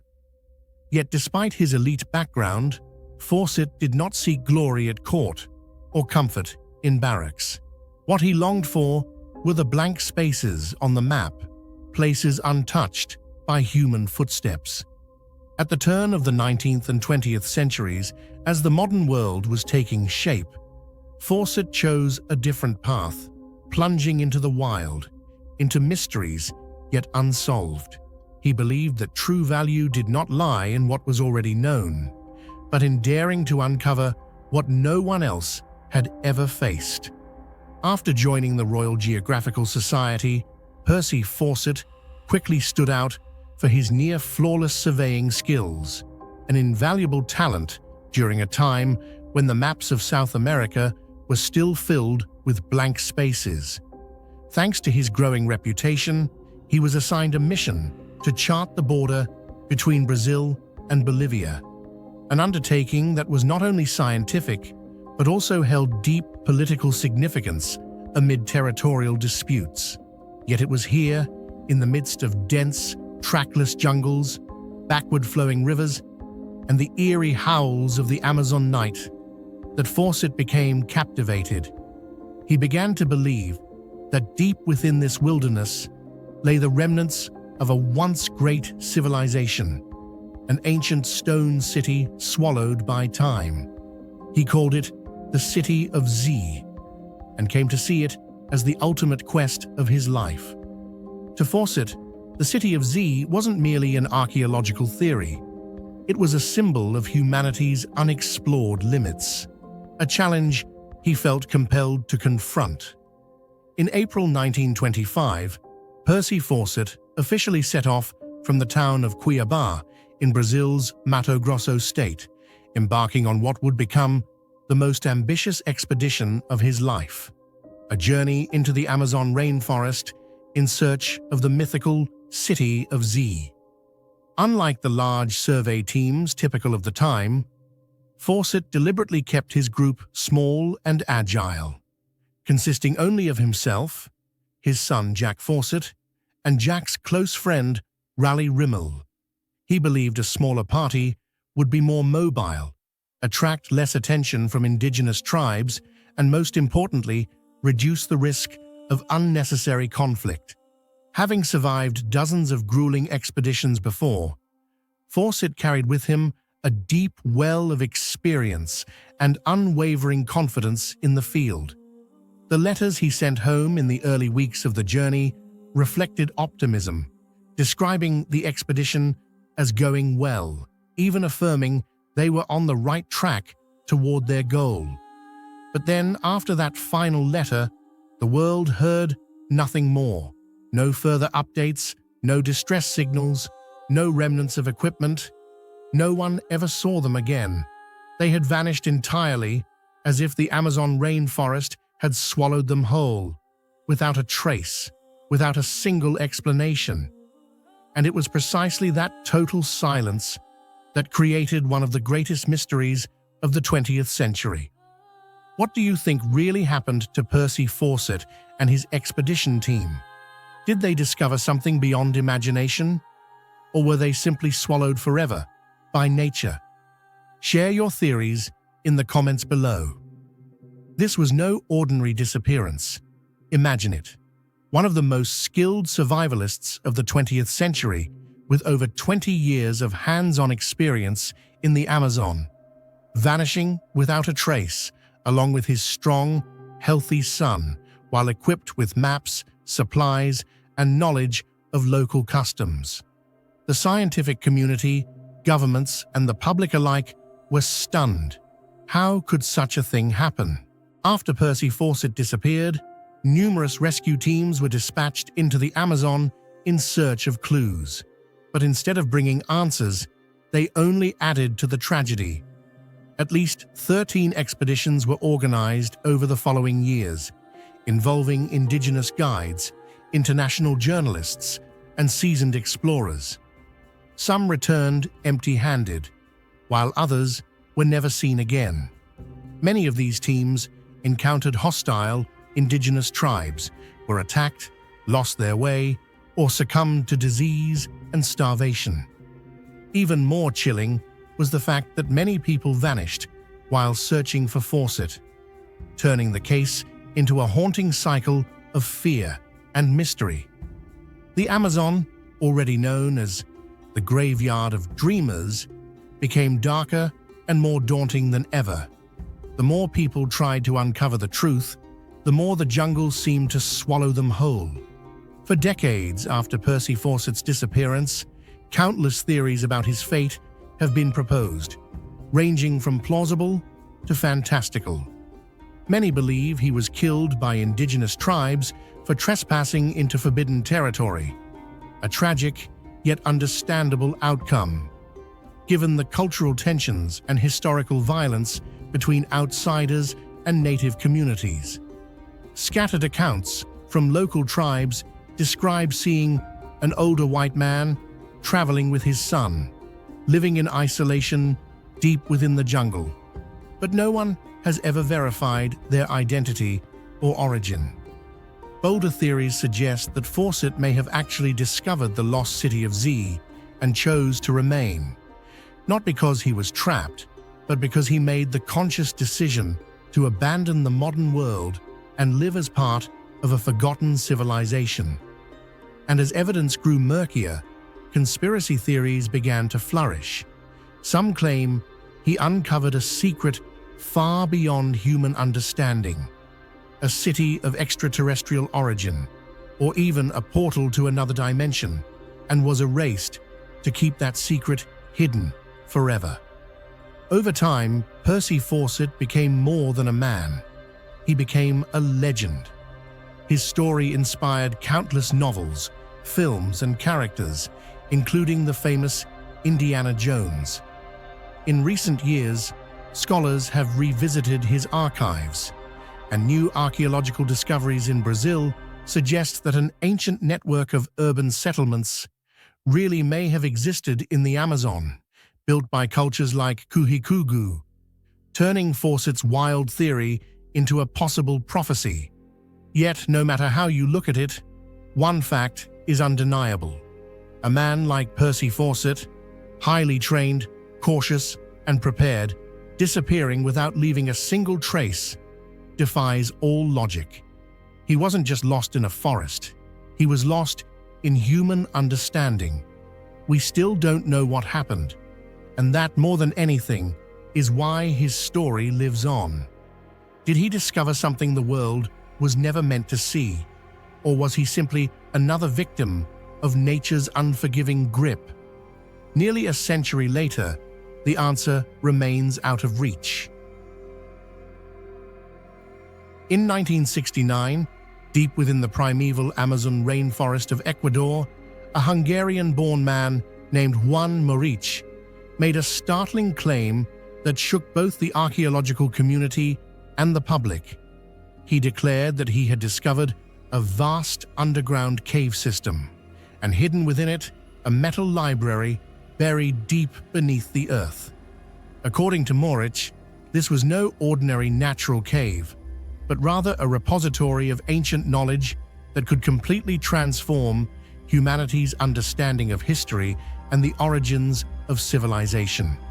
Moric described thousands of thin metal sheets, densely engraved with strange symbols, neatly arranged like books on shelves.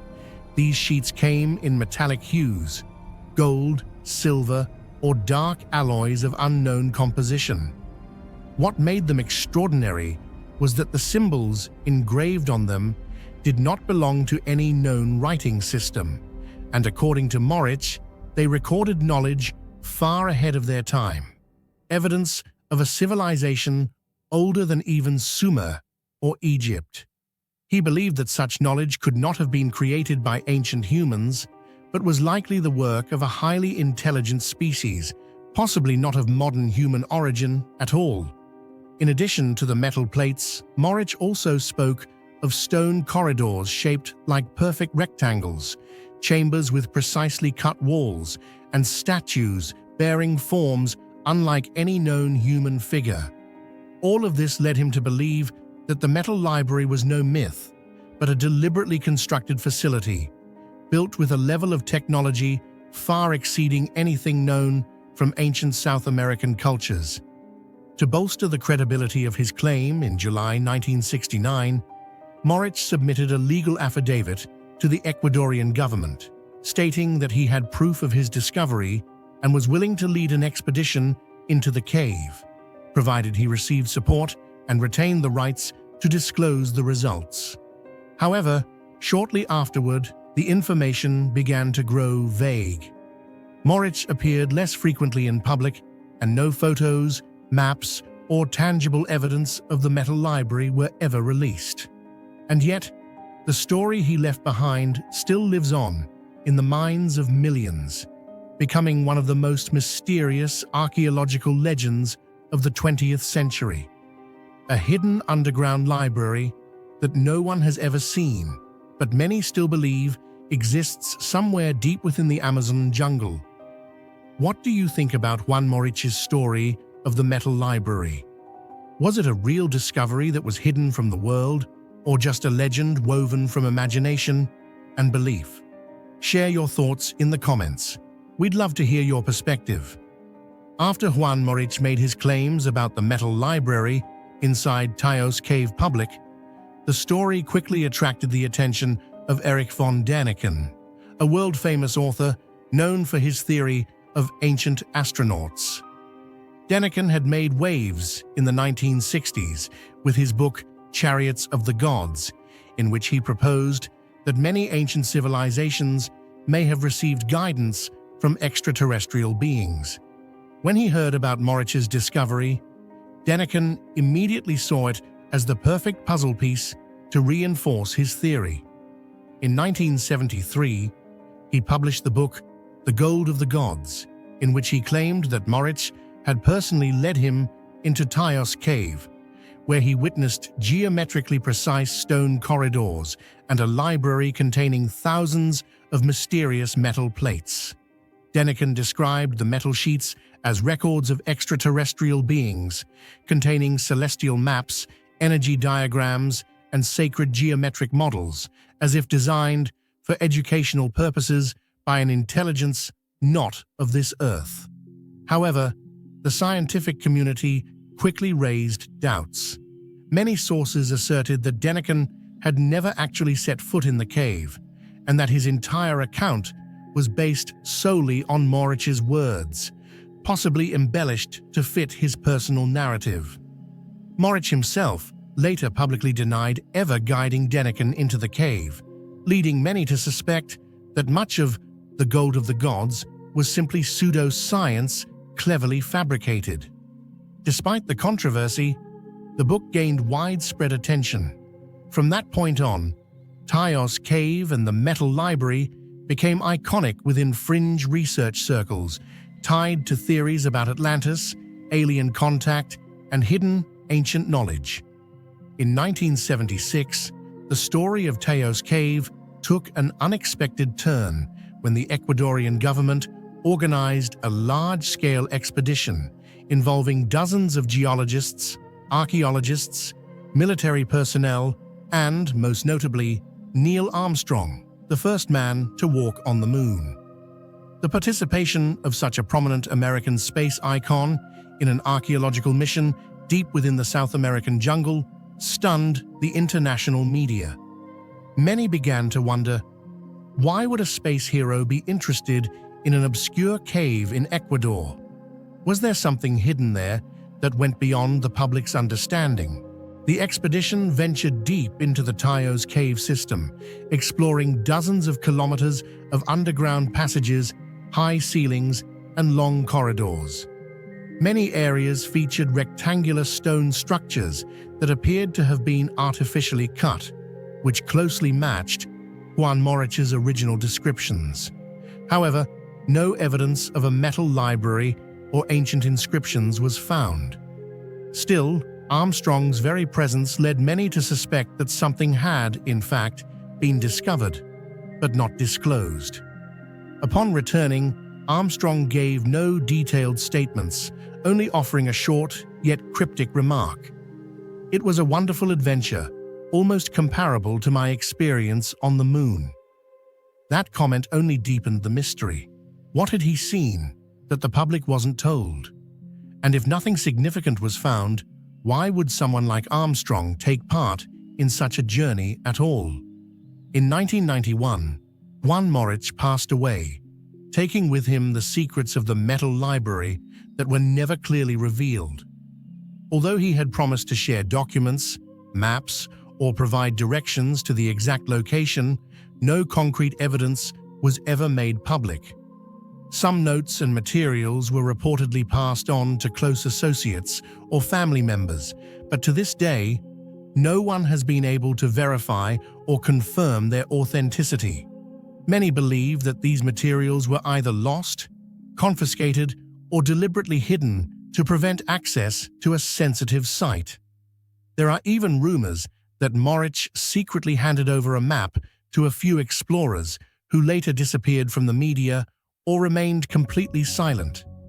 This ambiguity has caused the Metal Library to become increasingly detached from reality, yet deeply embedded in the public imagination as a symbol of an unsolved mystery. To this day, Taos Cave remains a captivating destination for archaeologists, treasure hunters, and fringe researchers alike. Although no concrete evidence of the Metal Library has ever been found, the belief in Juan Moritz's story has never truly faded. Numerous modern expeditions, both public and secretive, continue to revisit the area, following the remaining notes left by Moritz or oral traditions from the local Shuar people, the very guides who once led him into the cave. With advances in geological technology, non-invasive scanning tools, and 3D mapping. Some believe that the truth may be waiting just beyond an unexplored rock wall, separated from us only by a thin layer of stone and a few meters of earth. Yet, there's another, more profound theory. Perhaps the treasure Moritz left behind wasn't physical at all, but rather a spark that ignited the human imagination, belief, and our deep longing to rediscover forgotten origins.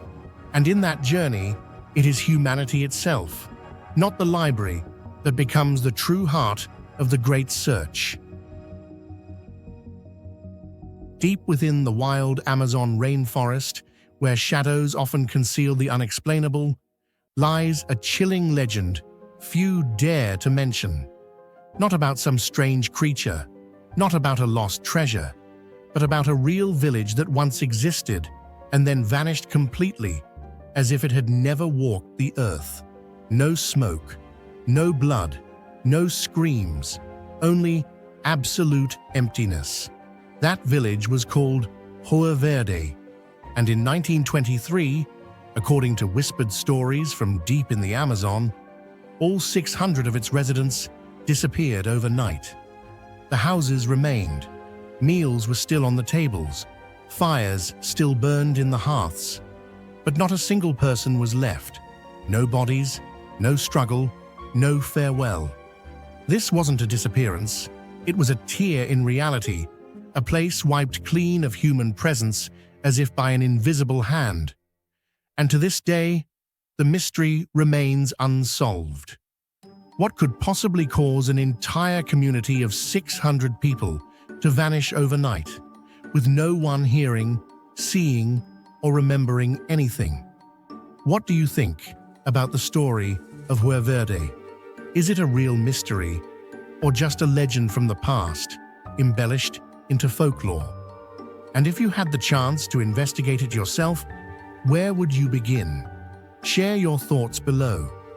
Tucked away on the edge of a dense branch of Brazil's Amazon rainforest, Rio Verde was once a small village, completely isolated from the outside world.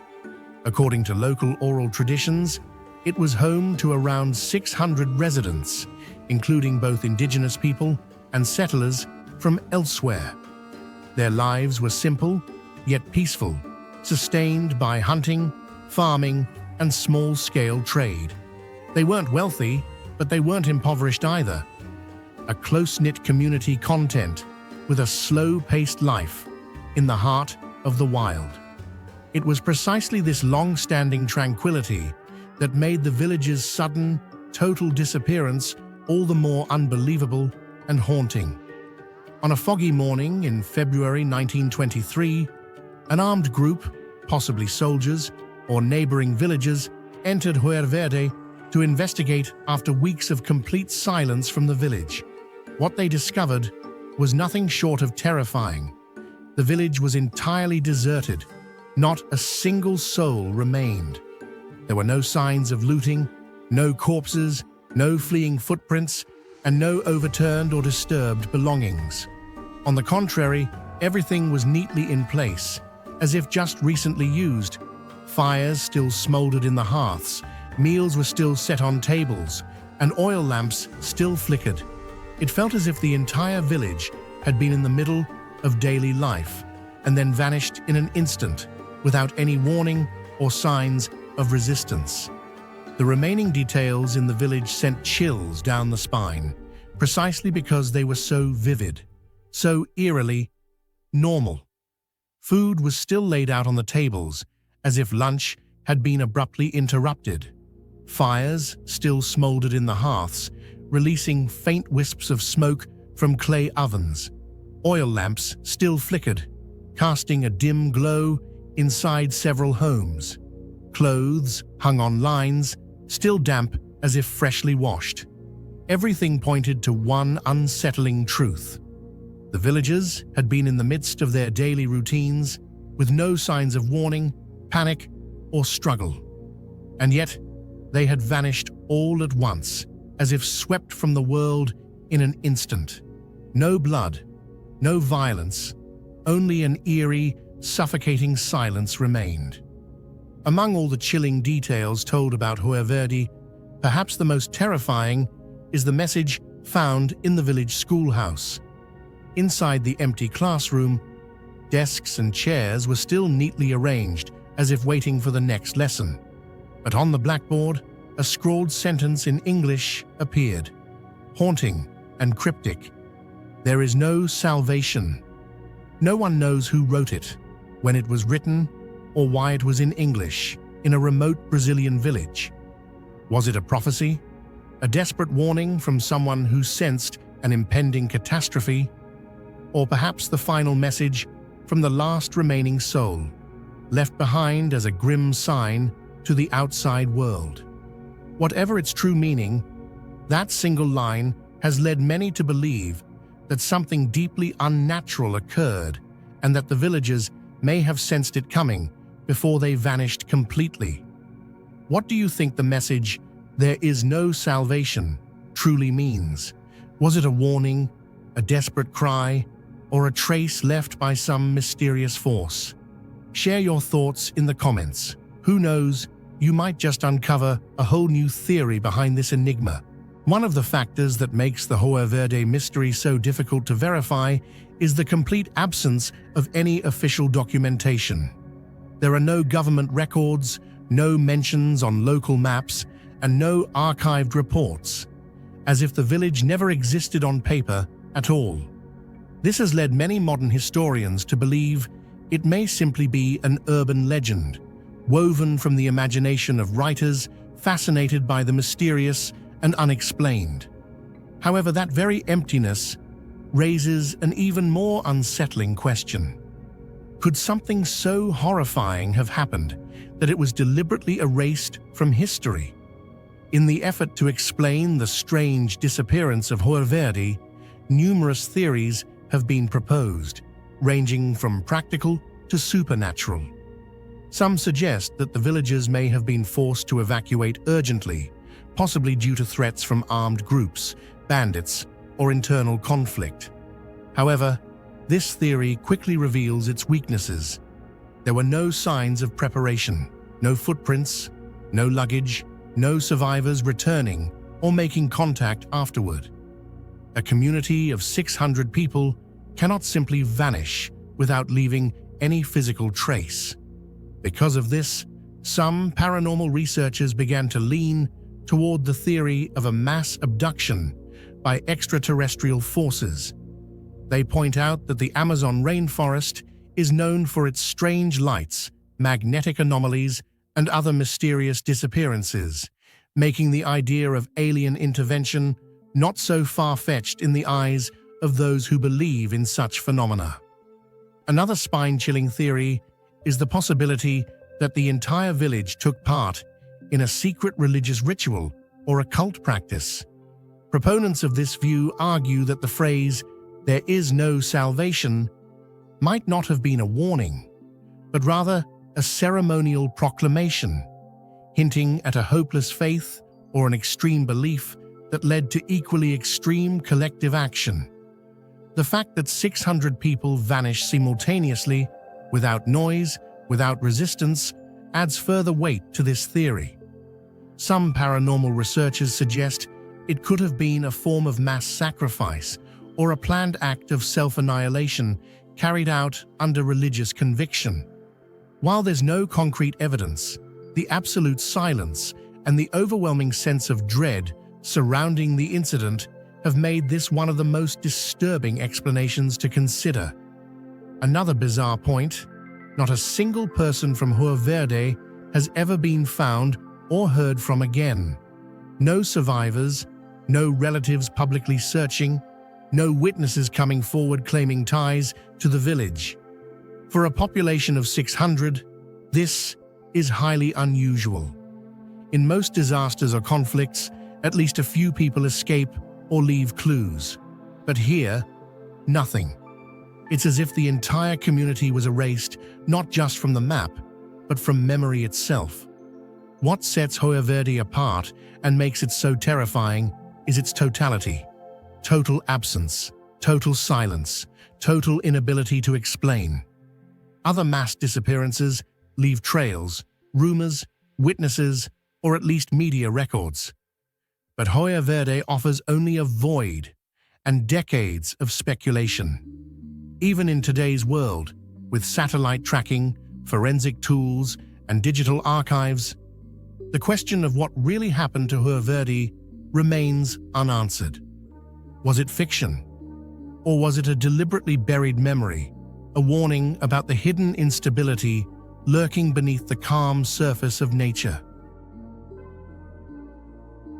It glittered like a dream, a room made not of stone or wood, but of golden amber, polished to perfection and glowing like captured sunlight, built for kings, gifted between empires, celebrated as the eighth wonder of the world. And then, it disappeared.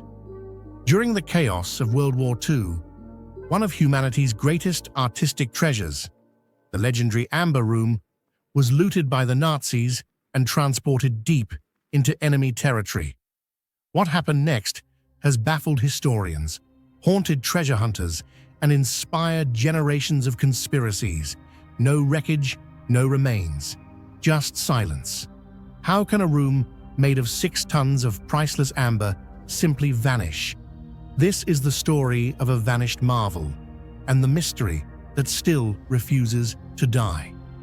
The story of the Amber Room began in 1701, when Frederick III of Prussia decided to create an unprecedented masterpiece, a room crafted entirely from amber, the fossilized tree resin prized for its warm golden glow and often referred to as the gold of the forest.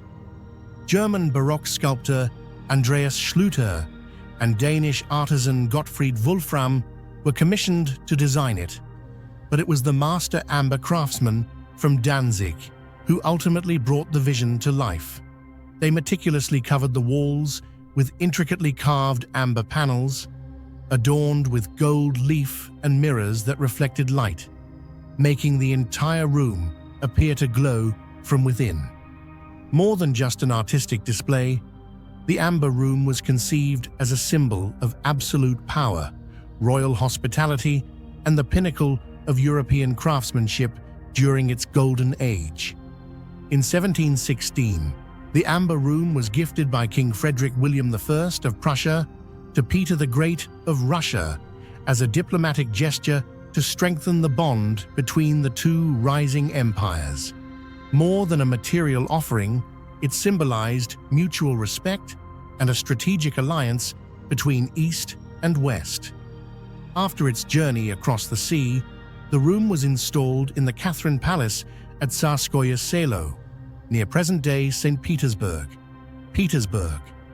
There, Russian artisans continued to expand and enhance it, transforming the Amber Room into a 55-square-meter masterpiece that incorporated over 6 tons of pure amber.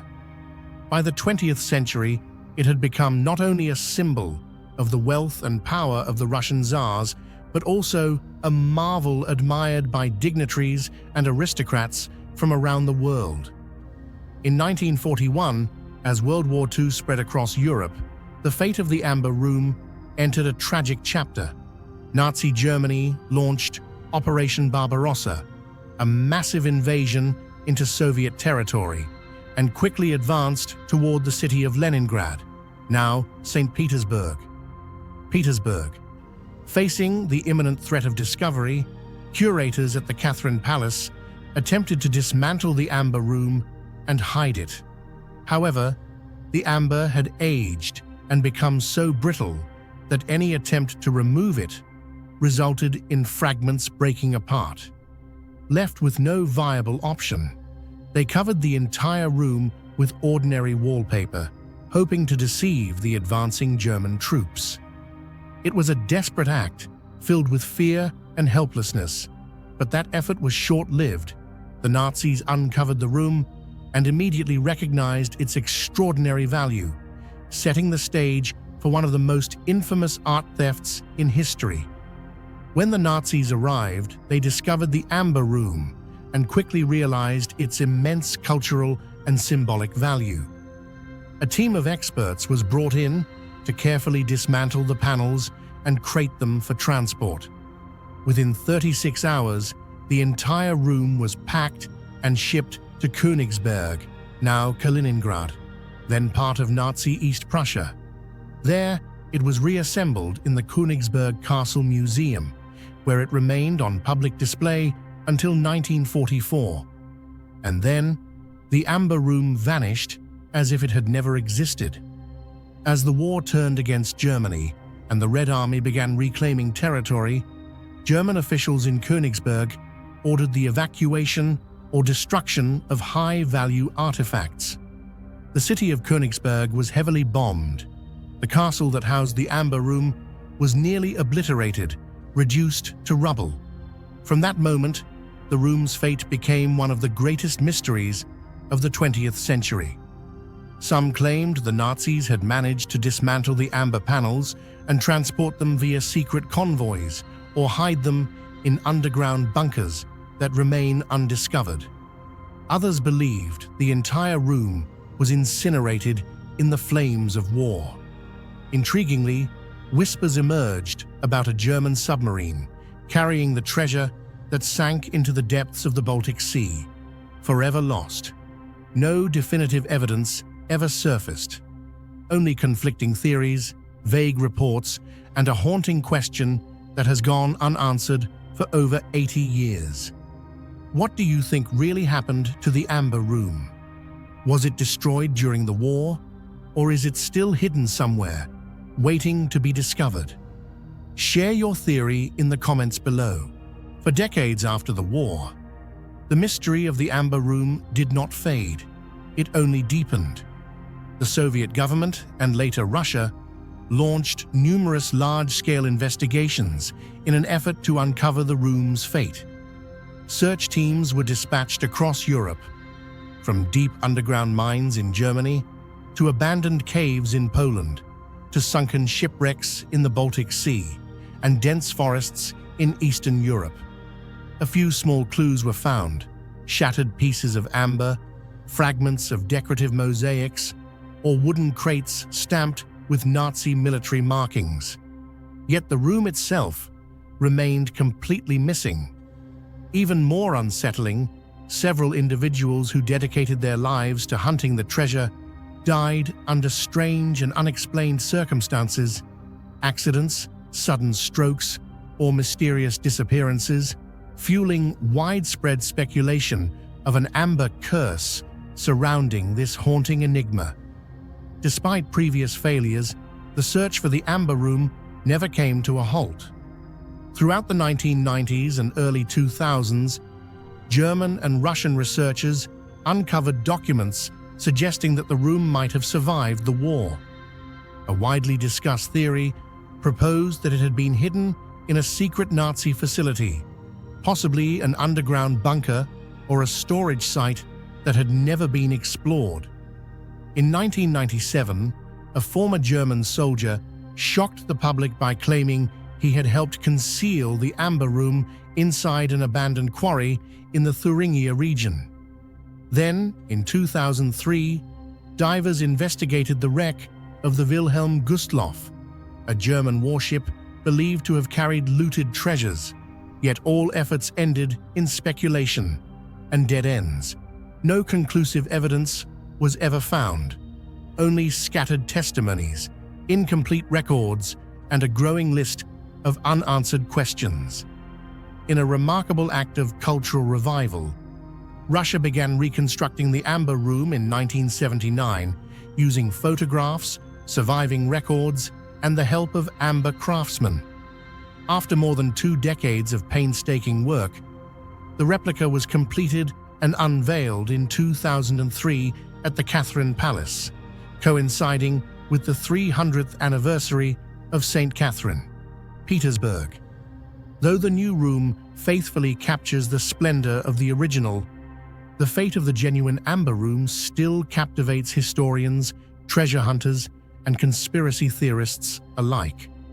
What makes the Amber Room mystery so enduring is not just its monetary or artistic value, estimated in today's terms at over $500 million, but its symbolism. It represents how war can erase even the grandest achievements of civilization in mere days. It's a reminder of beauty lost, of culture plundered, and of secrets buried beneath the rubble of history. As long as the original Amber Room remains unfound, its legend will continue to grow. Each new clue, each recovered shard of amber, each whispered rumor from wartime archives adds another layer to a story that has refused to end for over 80 years. Perhaps someday, someone will open the right door and find the past, glowing in amber light, waiting.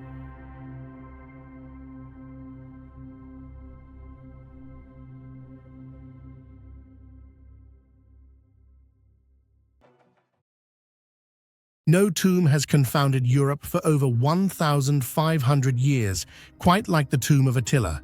No one has seen it, no one knows where it is, and perhaps no one ever will.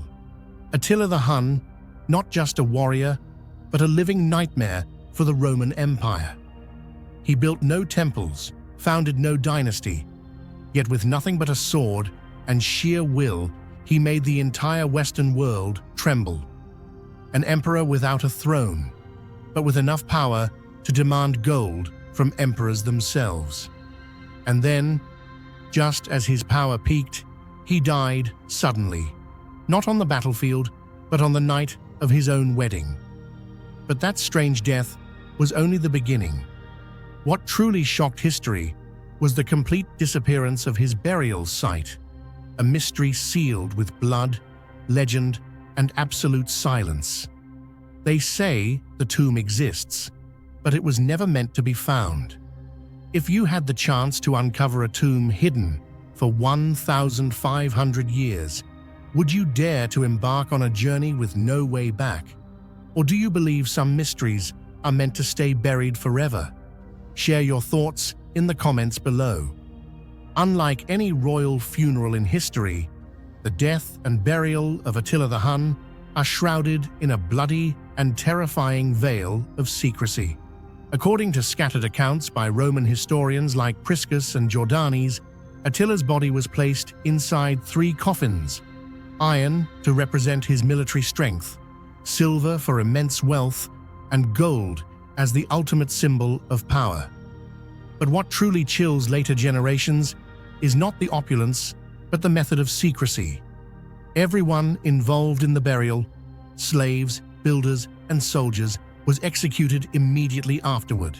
No one survived to reveal the location. No maps, no tomb, no gravestone, only absolute silence, paid for in human blood. For that reason, this tomb is no longer just a burial site. It has become the ultimate symbol of an untouchable secret, a blank spot on the map of history, where there is no evidence, no clues, nothing but legend. For over 1,500 years, not a single artifact, not a single inscription, not one trace of archaeology has hinted at its location. The tomb exists, and yet no one can prove it ever did. And perhaps that was the original intention, that Attila, the final embodiment of nomadic power, would never be tied to any land, not even in death. For over 1,500 years, no verifiable trace of Attila's burial site has ever been found, yet theories have never stopped circulating. Among them, the legend of the diverted river remains the most haunting and persistent. According to this tale, the Huns temporarily diverted the course of a river, possibly the Tisza or the Danube, the 2 great arteries of Central Europe, to expose its dry riverbed. There, they secretly buried Attila's body and then quickly allowed the waters to flow back, erasing all evidence in the eternal current, as if the tomb had never existed at all.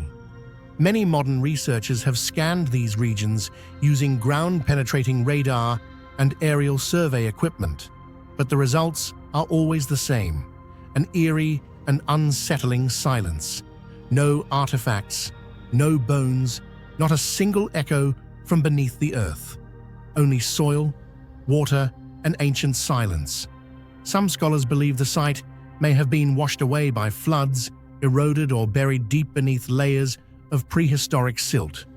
Over time, earthquakes, shifting terrain, and changes in river paths may have completely wiped out any trace of human presence. Thus, the tomb becomes not just a lost location, but a piece of memory erased by nature itself. No longer something to be excavated, but only imagined. Attila was not just a warrior. He was the leader of one of the most powerful nomadic empires in history, stretching across Central and Eastern Europe. During his reign, he forced both the Eastern and Western Roman empires to pay massive tributes in gold, simply in exchange for temporary peace. According to many historians, that gold not only reinforced his dominance, but was also buried with him upon his death, creating one of the greatest lost treasures in human history. If the legends are true, Attila's tomb could contain pure gold, intricately carved weapons, gemstones from the East, and religious artifacts from the crumbling Roman world. A fusion of civilizations, sacred symbols, and priceless wealth, all hidden in a place no one has ever reached. It is this possibility that makes the mystery even more alluring. It is not just a tomb, but a gateway into a forgotten legacy. If discovered, it would shake the worlds of archaeology, art, and history. And yet, the great irony is, the more people search, the more they realize they have no idea where to begin. Unlike the Egyptian pharaohs, who left behind towering pyramids, or the Chinese emperors who built grand mausoleums to assert their power after death, Attila, or those loyal to him, seem to have done the opposite, to hide his final resting place forever. No monumental structure, no memorial, no trace for future generations to follow. Perhaps this was the Huns' way of showing absolute reverence, ensuring their king's body would never be violated, looted, or turned into an archaeological curiosity. But it's also possible that this total disappearance marked the symbolic end of an entire civilization. When Attila's tomb vanished, it took with it the secrets of Hun culture, their approach to death, funeral rituals, architectural knowledge, and beliefs about the afterlife, all seemingly torn from the pages of history. A chapter that once existed, now reduced to a void, unreadable, unrateable, and perhaps forever unrecoverable. Attila was the final embodiment of the Huns' golden age, a living symbol of nomadic dominance. But after his death, the empire quickly fractured. Tribes rebelled, civil war erupted, and surrounding powers seized the opportunity to strike back. The collapse was swift, as if the strength of the entire empire had been contained within Attila himself. If one day his tomb were discovered, it might reveal precious clues about the transfer of power in Hun culture, the funerary rites of elite leaders, and aspects of history that were never recorded in writing. Yet for now, all of this remains speculation. Attila's tomb stands as a challenge from the past to the present, a reminder that some secrets remain beyond human reach, no matter how advanced our ground-scanning technology, drones, or satellites may be. Sometimes, the past doesn't wait to be uncovered. It chooses to disappear. The biggest question isn't where Attila's tomb is. It's this: should we even keep searching for it? In an increasingly digitized world, where everything can be scanned, mapped, and reconstructed, the existence of an untouchable mystery like this feels both strange and deeply captivating. Yet some argue that certain secrets are meant to remain buried forever, just as the Huns may have intended, to let their great leader rest in absolute silence. So if you happen to hold an ancient map leading to the tomb, would you embark on the journey to uncover it, or walk away and preserve its eternal mystery? Imagine living in 12th century England, a world cloaked in dense forests, isolated villages, and strange tales whispered through inns, monasteries, and market squares. One day, in the quiet countryside of Suffolk, the villagers of Woolpit stumbled upon something no one dared believe was real. Two children appeared near a wolf pit, disoriented, covered in dirt, and their entire bodies were green as the leaves in the forest. They spoke no known language.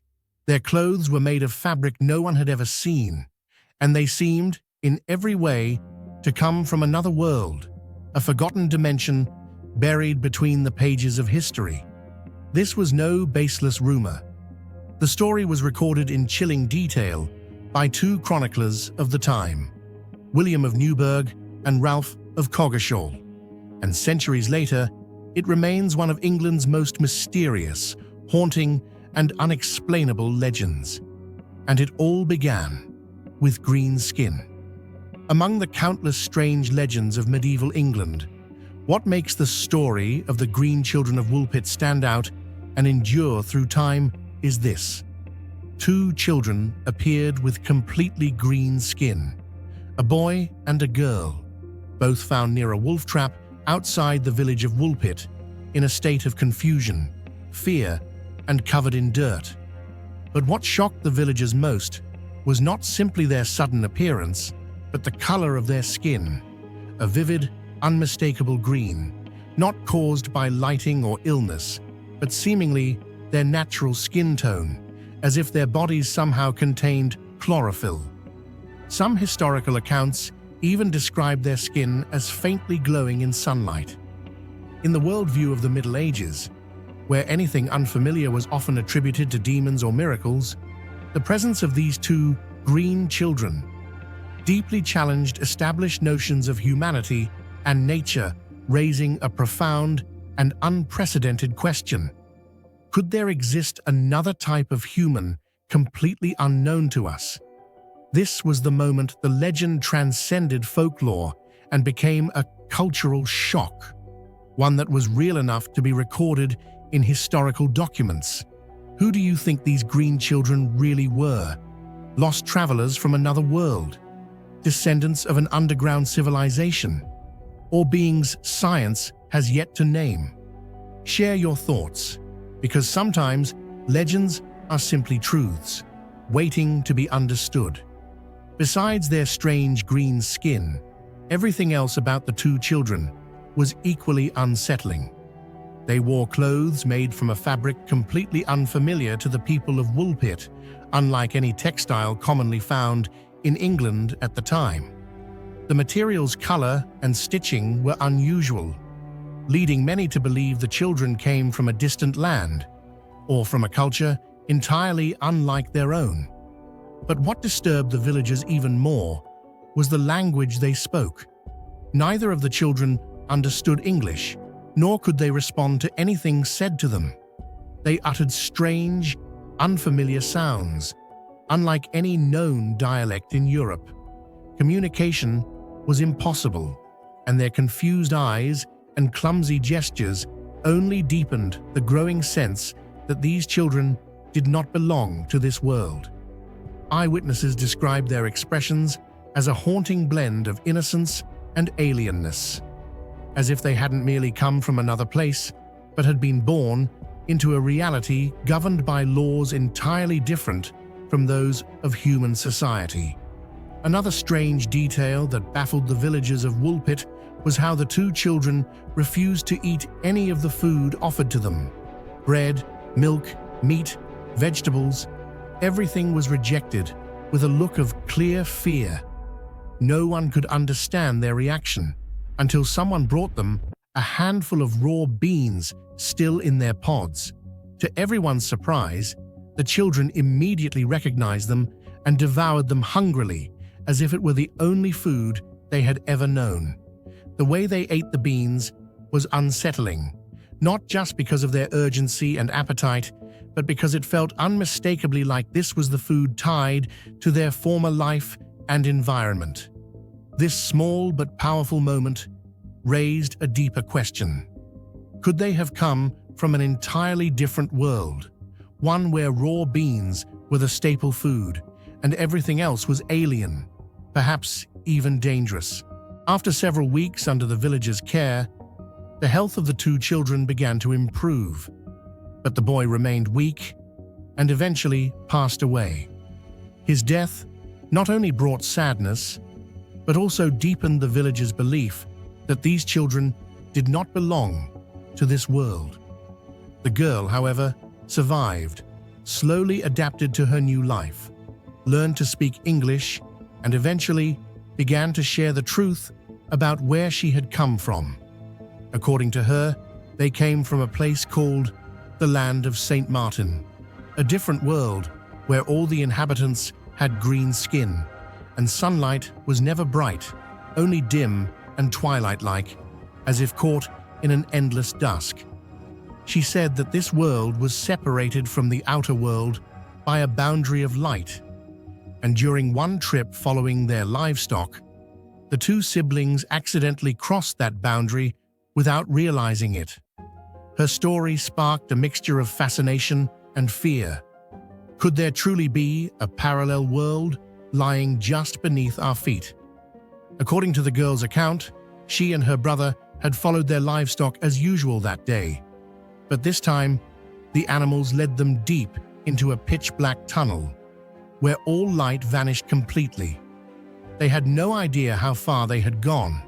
Only when they noticed a faint glow in the distance did they try to follow it and find a way out. When they finally emerged from the darkness, they were in Woolpit. Her story stunned the villagers and sparked countless mysterious theories. Could there be an underground world beneath us, hidden behind invisible tunnels? Or was it a gateway to a parallel dimension, a realm entirely different from our own? In the context of medieval belief, such a tale echoed the idea of a land of spirits, a hidden realm that lay just beyond the boundary of sunlight. Over the centuries, the story of the Green Children of Woolpit has become a source of controversy among scholars, theologians, and even UFO researchers. Some suggest that the children came from an isolated community, possibly living deep in a forest or underground, where limited sunlight could have altered their skin pigmentation, resulting in the unusual green hue. Certain scientific theories propose that the children may have suffered from severe iron deficiency, leading to a condition known as chlorosis, a form of anemia that was once believed to cause the skin to turn pale green. However, those who support more supernatural explanations ask a bolder question. What if they weren't human at all? Could they have been extraterrestrial beings who accidentally arrived on Earth through some kind of space-time portal, only to find themselves stranded among humans? While no theory has ever been definitively proven, one detail remains consistent across all historical records.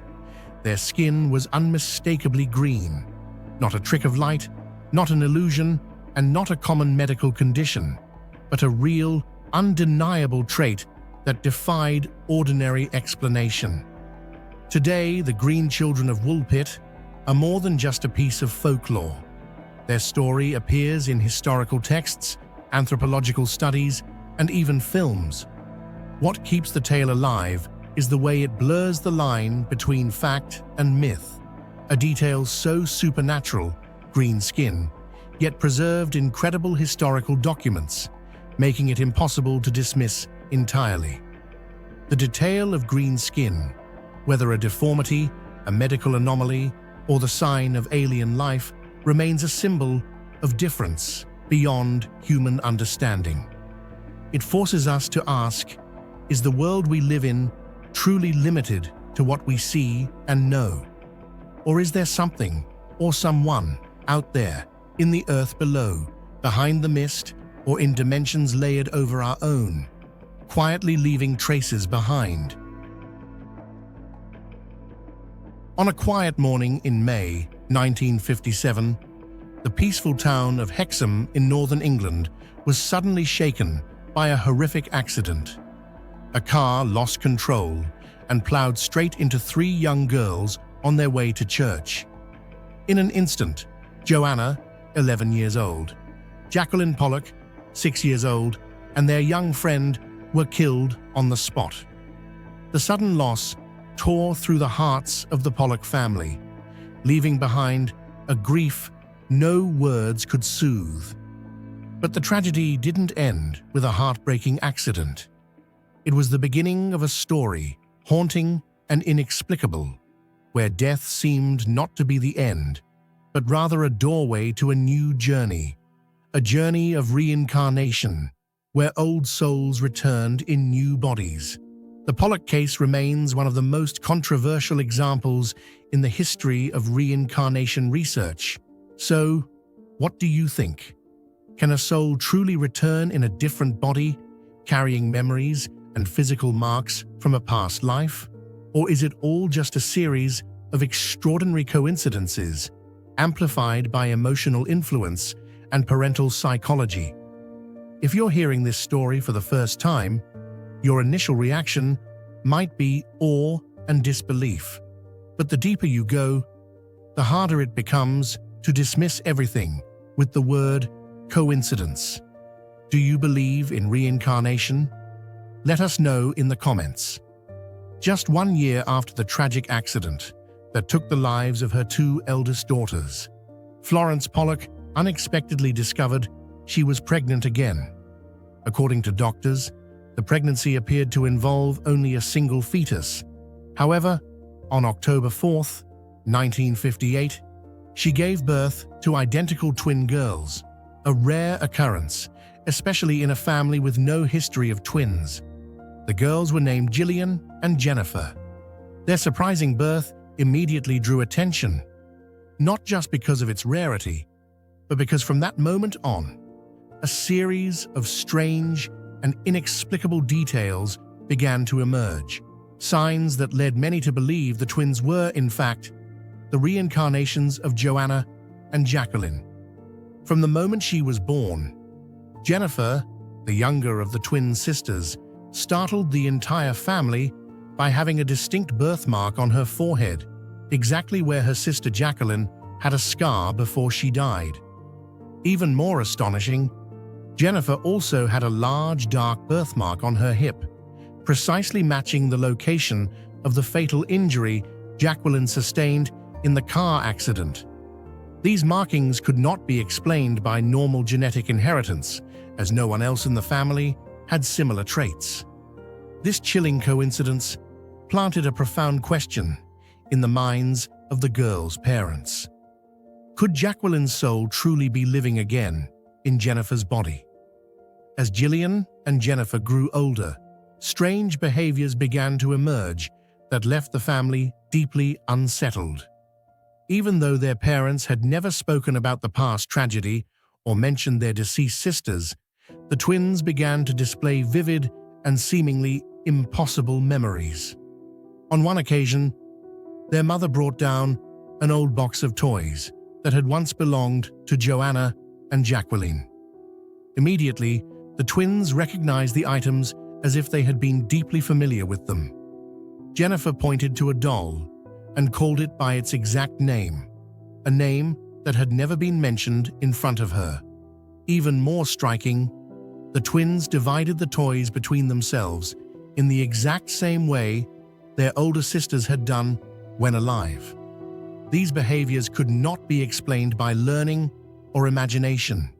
They emerged naturally, as if two old souls were truly living again in new bodies. Not only were their memories and reactions unusual, but even the personalities and preferences of Jillian and Jennifer stunned their family with how closely they resembled their deceased sisters. Jillian, the older of the twins, shared many traits with Joanna. She loved reading, enjoyed dressing up in costumes, and would spend hours passionately drawing. Meanwhile, Jennifer exhibited characteristics strongly associated with Jacqueline. She constantly clung to her mother, loved playing with toy cars, and most strikingly, once drew a picture that was identical to one Jacqueline had created before her death, a drawing Jennifer had never seen. These similarities seemed far too specific to be mere coincidence, evoking the chilling sense of a mysterious continuation of two lost souls. During a drive past the area where Joanna and Jacqueline had once gone to school, Jennifer, only a few years old at the time, suddenly pointed at the old building and exclaimed, "That's my school." Her parents were stunned, as she had never been there before and had never been told about the location. Not long after, during a family outing to a park where the older sisters used to play, both Jennifer and Gillian displayed an uncanny sense of familiarity. They correctly named specific play areas, recognized individual seats, and even claimed they had played there before. These memories had not been prompted by anyone, nor could they have been learned from their surroundings. They emerged naturally, as if they had truly lived those moments once before. John Pollock, the father, was the first to believe that his twin daughters were actually the reincarnations of Joanna and Jacqueline. A devout man with an open mind towards spiritual matters, he believed that souls could survive after death and return to this world in another form. In contrast, his wife Florence initially rejected the idea of reincarnation completely, dismissing it as a product of grief and imagination. However, the more time she spent with her daughters and witnessed the repeated strange signs, the more her certainty began to waver. From skepticism, she gradually came to admit something far beyond ordinary explanation was unfolding right inside their own home. The unusual case of the Pollock twins drew the attention of Dr. Ian Stevenson, a world-renowned psychologist known for his research on children who recall past lives. He spent years carefully observing and documenting the behaviors, memories, and reactions of Gillian and Jennifer, comparing them to the lives of their deceased sisters.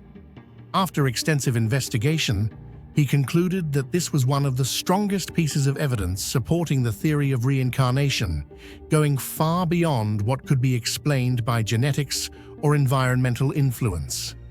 Although the Pollock family case is considered by many to be strong evidence for reincarnation, it has also faced significant skepticism from the scientific community. Some psychologists and skeptics argue that no supernatural explanation is necessary to understand what happened. They suggest that John Pollock, the father, may have unconsciously planted information about the deceased daughters into the twins' minds through casual stories, emotional expressions, or everyday behavior. Additionally, young children are known for their vivid imaginations and high suggestibility, making it possible for them to develop false memories without realizing it.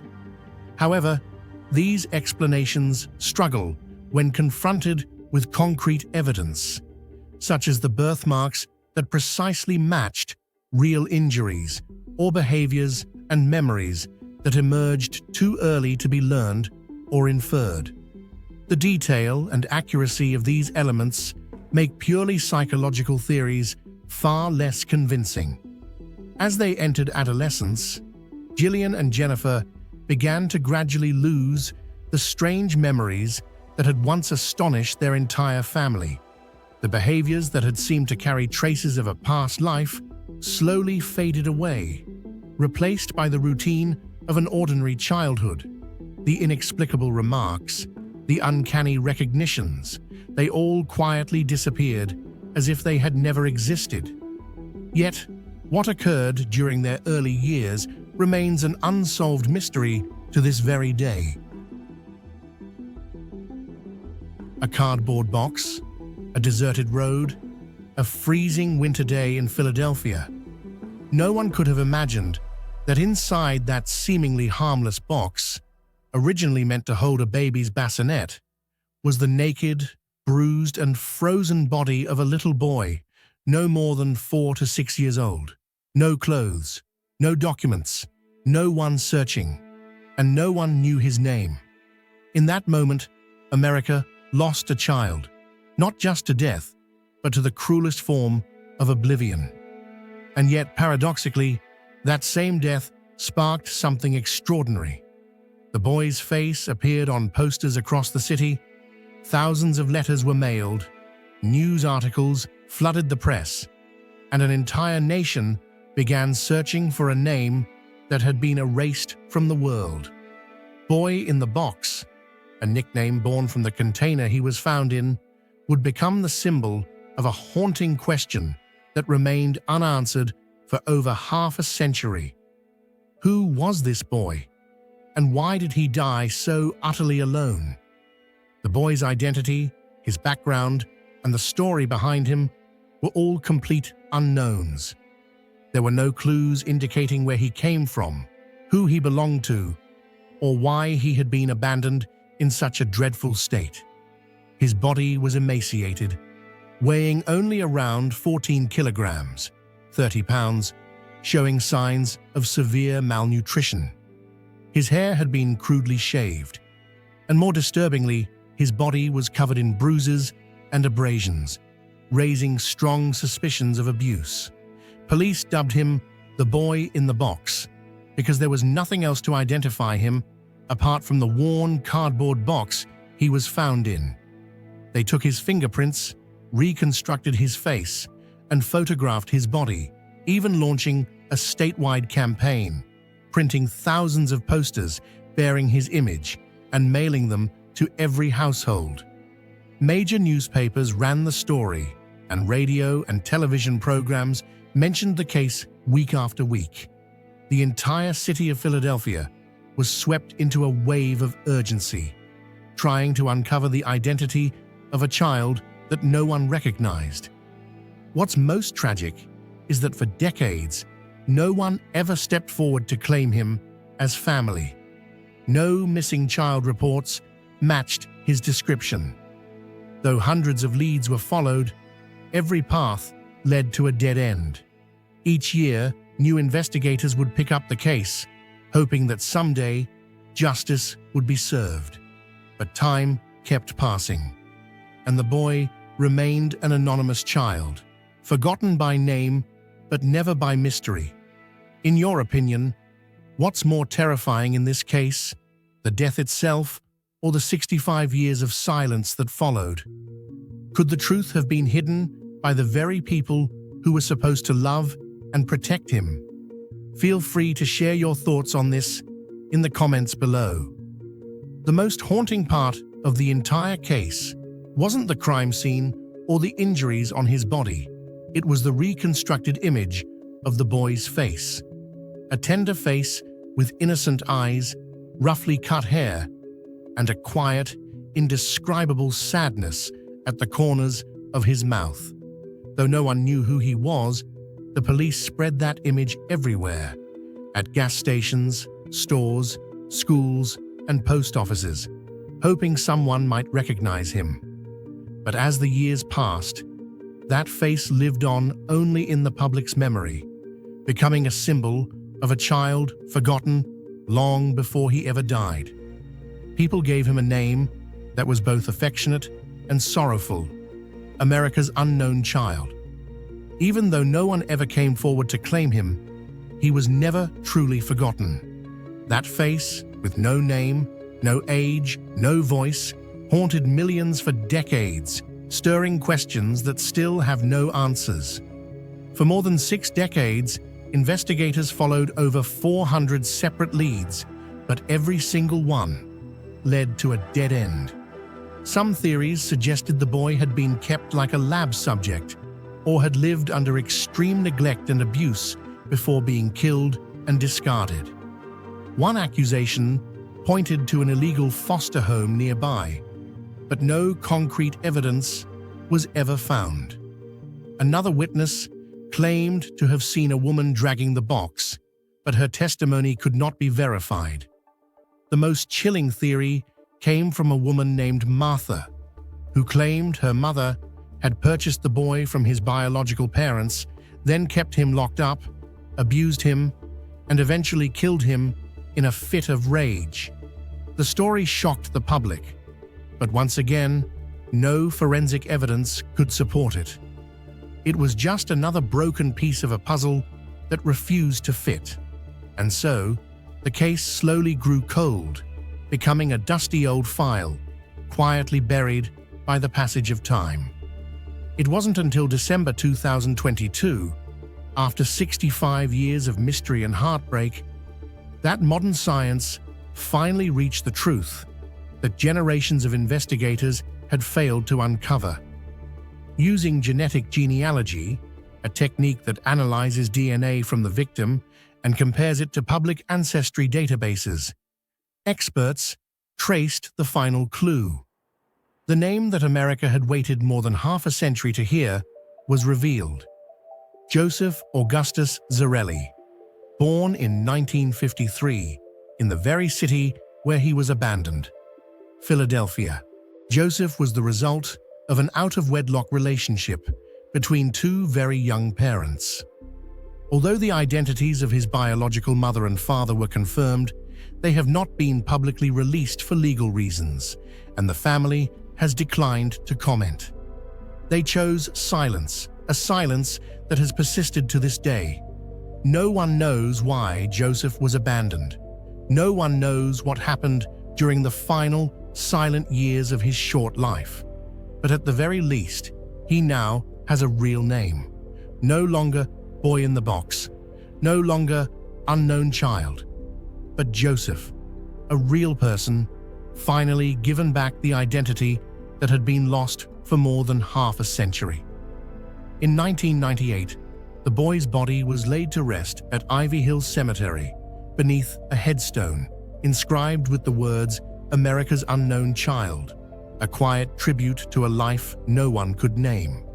But in 2022, after his real identity was finally confirmed, the community and police came together to replace that stone with a new one, engraved with his true name, Joseph Augustus Zarelli. It was more than a symbolic gesture. It was a deeply human act of recognition, restoring to him the identity of a person who once lived in this world. During a solemn ceremony, hundreds of citizens, officers, and reporters came to lay flowers and bow their heads in remembrance at his newly named grave. A once nameless child had finally been called by name. But the most crucial question, who took Joseph's life, remains unanswered. The story of Boy in the Box, or more accurately Joseph Augustus Zarelli, is more than just a brutal cold case. It is a powerful reminder of the value of every human life, no matter how small or forgotten. It shows the strength of persistence, of detectives, journalists, scientists, and everyday people, all of whom believed that this child deserved a name. After more than 60 years, that belief became reality. What do you think about this case? Could Joseph's family silence be hiding something even darker than the tragedy itself? Let us know your thoughts in the comments. Imagine a prosperous kingdom, home to over 140 villages, ancient churches, dense forests, and endless farmlands stretching to the horizon.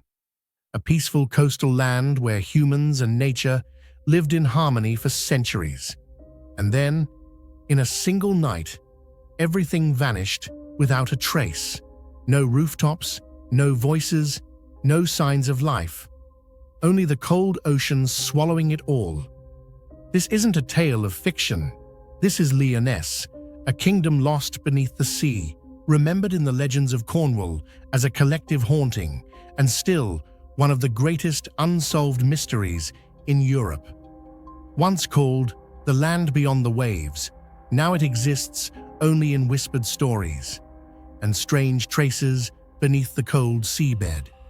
In ancient times, the people of Cornwall spoke of a once prosperous kingdom named Lyonesse, which stretched from Land's End, the westernmost point of England, all the way to the Isles of Scilly.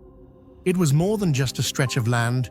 it was a flourishing society, said to have contained 140 villages, along with numerous churches, forests, fertile farmlands, and bustling towns.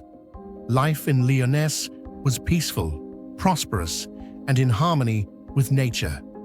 But then, according to legend, a fateful night changed everything.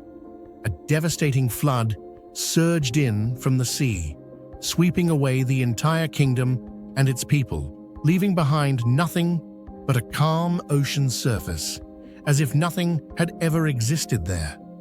The only survivor ever mentioned was a man named Trevelyan, who reportedly escaped on horseback from the brink of destruction. And as a haunting mark of the tragedy, his horse's tail was said to never grow back, a small yet chilling detail symbolizing a civilization forever lost beneath the waves. If a once prosperous civilization, like Lyonesse, truly existed and was swallowed by the sea, how many chapters of human memory might have been lost without us ever knowing? Do you believe Lyonesse was a real kingdom, or just a creation of ancient imagination? Share your thoughts below. One of the most captivating aspects of the Lyonesse legend lies in the strange traces found beneath the sea off the coast of Cornwall, clues that have led many to ask, what if this wasn't just a legend? On exceptionally low tide days, especially around Mounts Bay and the coastline near Penzance, local residents have reported witnessing phenomena that even archaeologists can't ignore. They speak of aligned stone columns, buried stone foundations, and even petrified tree stumps emerging from the seabed mud, suggesting that the area may once have been a forest or a settled land swallowed by the sea. Most notably, near the town of Maratzion, sightings have been recorded of ancient oak tree trunks protruding from marine sediment. When samples were analyzed using radiocarbon dating C14, the results stunned researchers. The trees dated back to approximately 4000 BCE, placing them in the post-Ice Age period when sea levels were significantly lower than today. Although these findings aren't conclusive enough to pinpoint a specific origin, they open the door to a powerful possibility. That part of the land, now beneath the sea, may once have belonged to the legendary kingdom of Lyonesse. Not only do coastal locals recount the legend of Lyonesse, but many fishermen and divers near the Isles of Scilly have also shared chilling descriptions of what they've seen beneath the waves. According to their accounts, they've come across rectangular stone structures and clear, straight lines stretching across the seabed, features that strongly resemble the remains of roads or ancient building foundations. These findings aren't confined to folklore. Several professional archaeological teams have conducted seafloor surveys using sonar technology, revealing unnaturally geometric patterns beneath the sand, quite possibly man-made structures from an ancient time. Even more intriguing, medieval maps such as those of Cornubia and records from the Anglo-Saxon period mention a place referred to as the land beyond the sea, suggesting that this area may once have been dry land before it was swallowed by the ocean. While these clues are not definitive proof of Lyonesse's existence, they continue to ignite hope that a lost world still lies hidden beneath the cold waves. Although mainstream science has yet to officially recognize Lyonesse as a once real civilization, many serious scientific theories have been proposed to explain the legend, most notably the phenomenon of rising sea levels after the last ice age.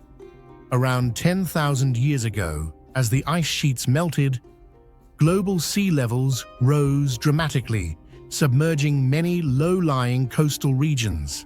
A prime example is Doggerland, an ancient landmass that once connected Britain to mainland Europe, where archaeologists have discovered stone tools, human remains, and animal bones deep beneath the North Sea. The fact that Doggerland truly existed and later disappeared demonstrates that coastal areas like Cornwall could very well have once been dry land, only to be swallowed by the ocean. If Doggerland serves as evidence that memories of a lost land can be grounded in reality, then Lyonesse may be part of a much broader story of civilizations swept away by ancient climate shifts, surviving only as legend through the passage of millennia. Another explanation for the existence of Lyonesse doesn't rely on archaeological evidence, but rather on the idea of collective human memory. Thousands of years ago, as sea levels rose after the Ice Age, many coastal settlements may have been submerged. Villages, forests, and people lost in sudden catastrophe. These painful memories, passed down orally through generations, may have gradually transformed into legend. The story of a prosperous kingdom swallowed by the sea in a single night could be humanity's ancient way of remembering and warning about nature's destructive power, preserved through the language of myth. Lyonesse is also deeply tied to the Arthurian world, particularly to Sir Tristan, the tragic lover of Isolde. Many medieval texts describe Tristan as the son of the King of Lyonesse, placing the kingdom firmly within the legendary realm of Arthur, imbued with royalty, culture, and mystique.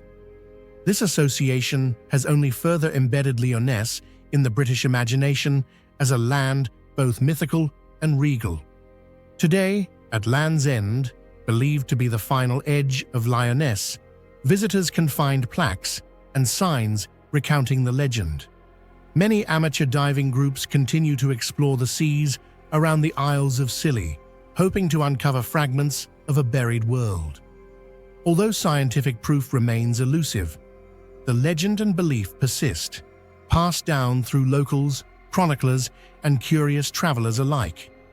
Lyonesse is not the only legend of a sunken kingdom. Across Europe, there are many similar tales, such as the city of Yez in France, Cantre'r Gwaelod in Wales, and even Atlantis in Greek mythology, all describing once glorious civilizations that were suddenly wiped out by the sea. A striking similarity in these stories is the deep-rooted human fear of nature's unpredictable power, as well as the haunting sense of losing cultural identity in an instant. This may represent a universal motif embedded in the human subconscious, echoed repeatedly across different cultures throughout history. Whether fact or fable, Lyonesse endures in the minds of many as a symbol of boundless imagination and a reminder of humanity's fragility in the face of nature.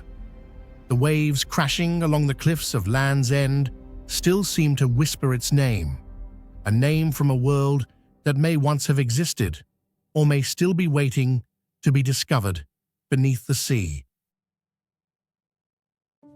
On the night of February 24, 1978, 5 men from Yuba City, California, got into a car to watch a college basketball game. They had no idea that this trip would be the last of their lives. No accident, no signs of struggle, not a single call for help. They simply vanished from the world, leaving behind a car in the snowy forest and one of the most heartbreaking mysteries in American history. What made it even more baffling was who they were. 5 close friends, gentle, responsible, and deeply loved by their families. Some had mild intellectual disabilities or mental health conditions, but they were high-functioning and cautious. They weren't the type to take risks. They hated the woods. They feared the cold. They always followed routines. So why did they abandon a perfectly working car with gas in the tank, walk over 30 kilometers into deep snow with no food or warm clothing? Why was a body later found in a cabin full of food, dead from starvation? And to this day, why has no one ever found the last man, Gary Mathias? The mystery of the Yuba County 5 is not just a missing persons case. It's a challenge to logic, to science, and to the human instinct to survive. What do you think really happened to these 5 men? Were they lured by someone, victims of a shared psychological breakdown? Or was it something even more terrifying? Something we've never even imagined. The next morning, their families were alarmed. These young men were creatures of habit, and their disappearance immediately raised red flags. A few days later, their car, a Mercury Montego, was discovered abandoned in the remote and snowy wilderness of Plumas National Forest, a staggering 70 miles from Chico and far off any logical route back home. Even more strange, the car was in perfect working condition. There was enough gas in the tank, and it had not suffered any mechanical failure. Investigators noted that the car had not been pushed despite being lightly stuck in snow, a situation easily solvable by 5 healthy men. No attempt had been made to seek help or even mark the area. Months passed with no further answers. Then, on June 4th, 1978, nearly 4 months after their disappearance, a group of motorcyclists stumbled across an old U.S. Forestry Service trailer near a deserted area deep in the mountains. What they found inside would unravel a horror that only deepened the mystery. Lying on a bed in the cabin was the emaciated body of Ted Wyer. His beard was long, his feet were severely frostbitten and gangrenous, and his body was wrapped tightly in 8 sheets, as if someone else had cared for him and tried to keep him warm. Most disturbingly, he had apparently survived for up to 13 weeks before dying from starvation and exposure, despite the trailer containing ample food and heating materials. The tragedy becomes even more haunting when considering the timeline. Based on the growth of Ted Wyer's beard and the condition of his body, forensic experts estimated he may have survived up to 13 weeks in that trailer. 13 weeks, nearly 3 months, in a frigid mountain cabin with food and fuel at his disposal, but ultimately dying of starvation and exposure. The mental anguish he must have endured during those final days is almost unfathomable. What was he thinking as he wrapped himself in sheets? Did he hope someone would return? Did he give up? The trailer itself added another layer of confusion. It had ample canned food, clothing, matches, and heating materials. Yet the fireplace was unused, and there were no signs that the group had tried to make the shelter livable. Blankets were present, but not fully utilized. A dozen opened food cans indicated someone had eaten at some point, but the rest remained untouched. Boxes of military-style sea rations lay neatly stacked, as if the men had either not seen them or could not open them. It's possible that only 1 or 2 of the men reached the trailer, and without proper tools or knowledge, the rest of the resources remained just out of reach, a haunting symbol of survival gone wrong. As investigators searched the area, more grim discoveries were made. The skeletal remains of Jackie Hewitt, just 17 years old, were found several miles from the trailer, partially hidden under brush. He appeared to have tried to keep moving through the snow, perhaps disoriented or desperate. Another body, believed to be that of Bill Sterling, was found nearby. Jack Madruga's remains were found between the car and the trailer, his body lying face up in the snow. It seemed as though he had attempted to return to the vehicle, but perished before making it. The spread of the bodies, scattered across miles of snowy wilderness, suggested not a coordinated decision, but a collapse into chaos, confusion, and death. The most disturbing aspect was that all these men had access to safety and sustenance. Why didn't they use the supplies in the cabin? Why didn't they huddle together for warmth or attempt to make their way back to the car, which wasn't far? And why did Ted, clearly immobile and wasting away, not eat the food in front of him? Did he not know it was there? Was he unable to open the containers? Or was he alone, and others had already died or left? One of the most chilling details was the meticulous wrapping of Ted's body in sheets. This led investigators to believe he had not died alone. Someone, likely Gary Mathias, had stayed with him, kept him warm, fed him what little they could, and wrapped him after death. But Gary Mathias was never found.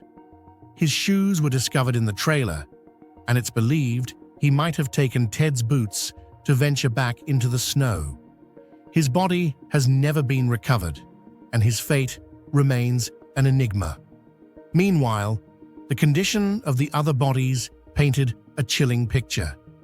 Jack Madruga and Bill Sterling were likely the first to succumb, possibly overwhelmed by the cold and fatigue as they attempted to make it back to the car. Jackie Hewitt, the youngest of the group and particularly vulnerable, may have wandered aimlessly before collapsing in the snow. His bones were scattered by animals, adding a tragic indignity to his final resting place. But it was the mystery of Gary Mathias that refused to be closed, a man with military training and diagnosed schizophrenia, who may have survived longer than the others and whose actions during those final days are still unknown. Gary was, in many ways, the wild card of the group. Unlike the others, he had served in the US Army and was diagnosed with paranoid schizophrenia, which had been managed through medication. However, his behavior had occasionally become erratic when off his meds. Investigators speculated that Gary might have played a leadership role once they became lost, possibly deciding to seek help or explore the trailer for resources. His military background may have given him confidence to take risks that the others were afraid to attempt. Adding to the unease was a witness report from the night of their disappearance. A man named Joseph Shons claimed that his car had become stuck in the snow along the same remote road that night. While inside, he suffered a mild heart attack and reported seeing, or hallucinating, a group of men, and possibly a woman, around a car with a baby. He shouted for help, but the figures did not respond. When questioned later, he insisted that one of the men looked like Gary Mathias. Was this real? Could there have been others involved, perhaps even foul play? Even decades later, the Yuba County 5 case refuses to fade into obscurity. It is frequently cited in documentaries, podcasts, and internet forums where amateur sleuths try to piece together what happened. Theories abound, but answers remain elusive. To the families of the victims, the official explanation that the group simply got lost feels inadequate. Something frightened or compelled them to abandon logic, to flee into the wilderness, and to die in a place that offered salvation just within reach. This is what makes the Yuba County 5 mystery so deeply unsettling.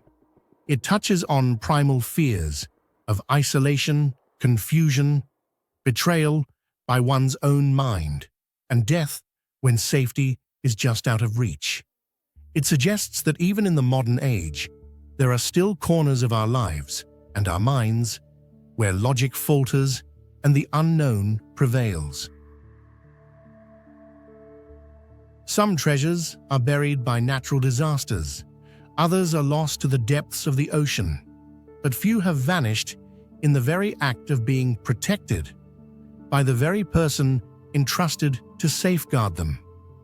In the rich tapestry of Latin American history, filled with legends of lost gold, from Incan myths to sunken Spanish galleons, the story of the lost Lima treasure stands apart as a historical nightmare with no ending.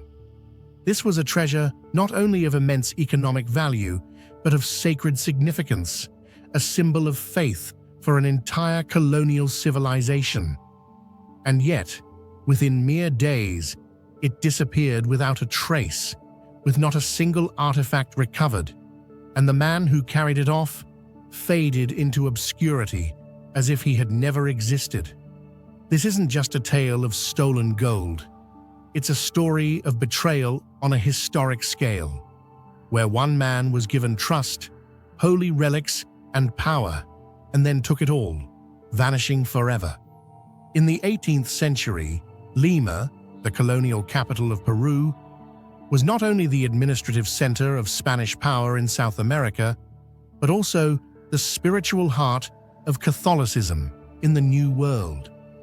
More than 3 centuries after the fall of the Inca Empire, the Catholic Church had established an extensive network of churches, monasteries, and treasuries throughout the city, where offerings, precious metals, and sacred objects from across the Andes were stored.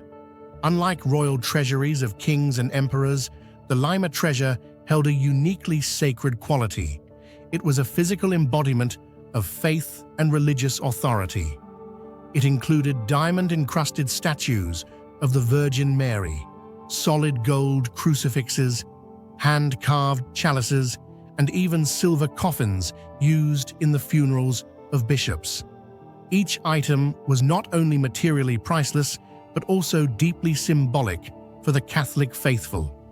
According to modern estimates, the total value of this treasure could exceed $1 billion, making it one of the largest religious treasures ever recorded in human history. In the early 19th century, a wave of revolution swept violently across South America, engulfing even the strongest territories of the Spanish Empire.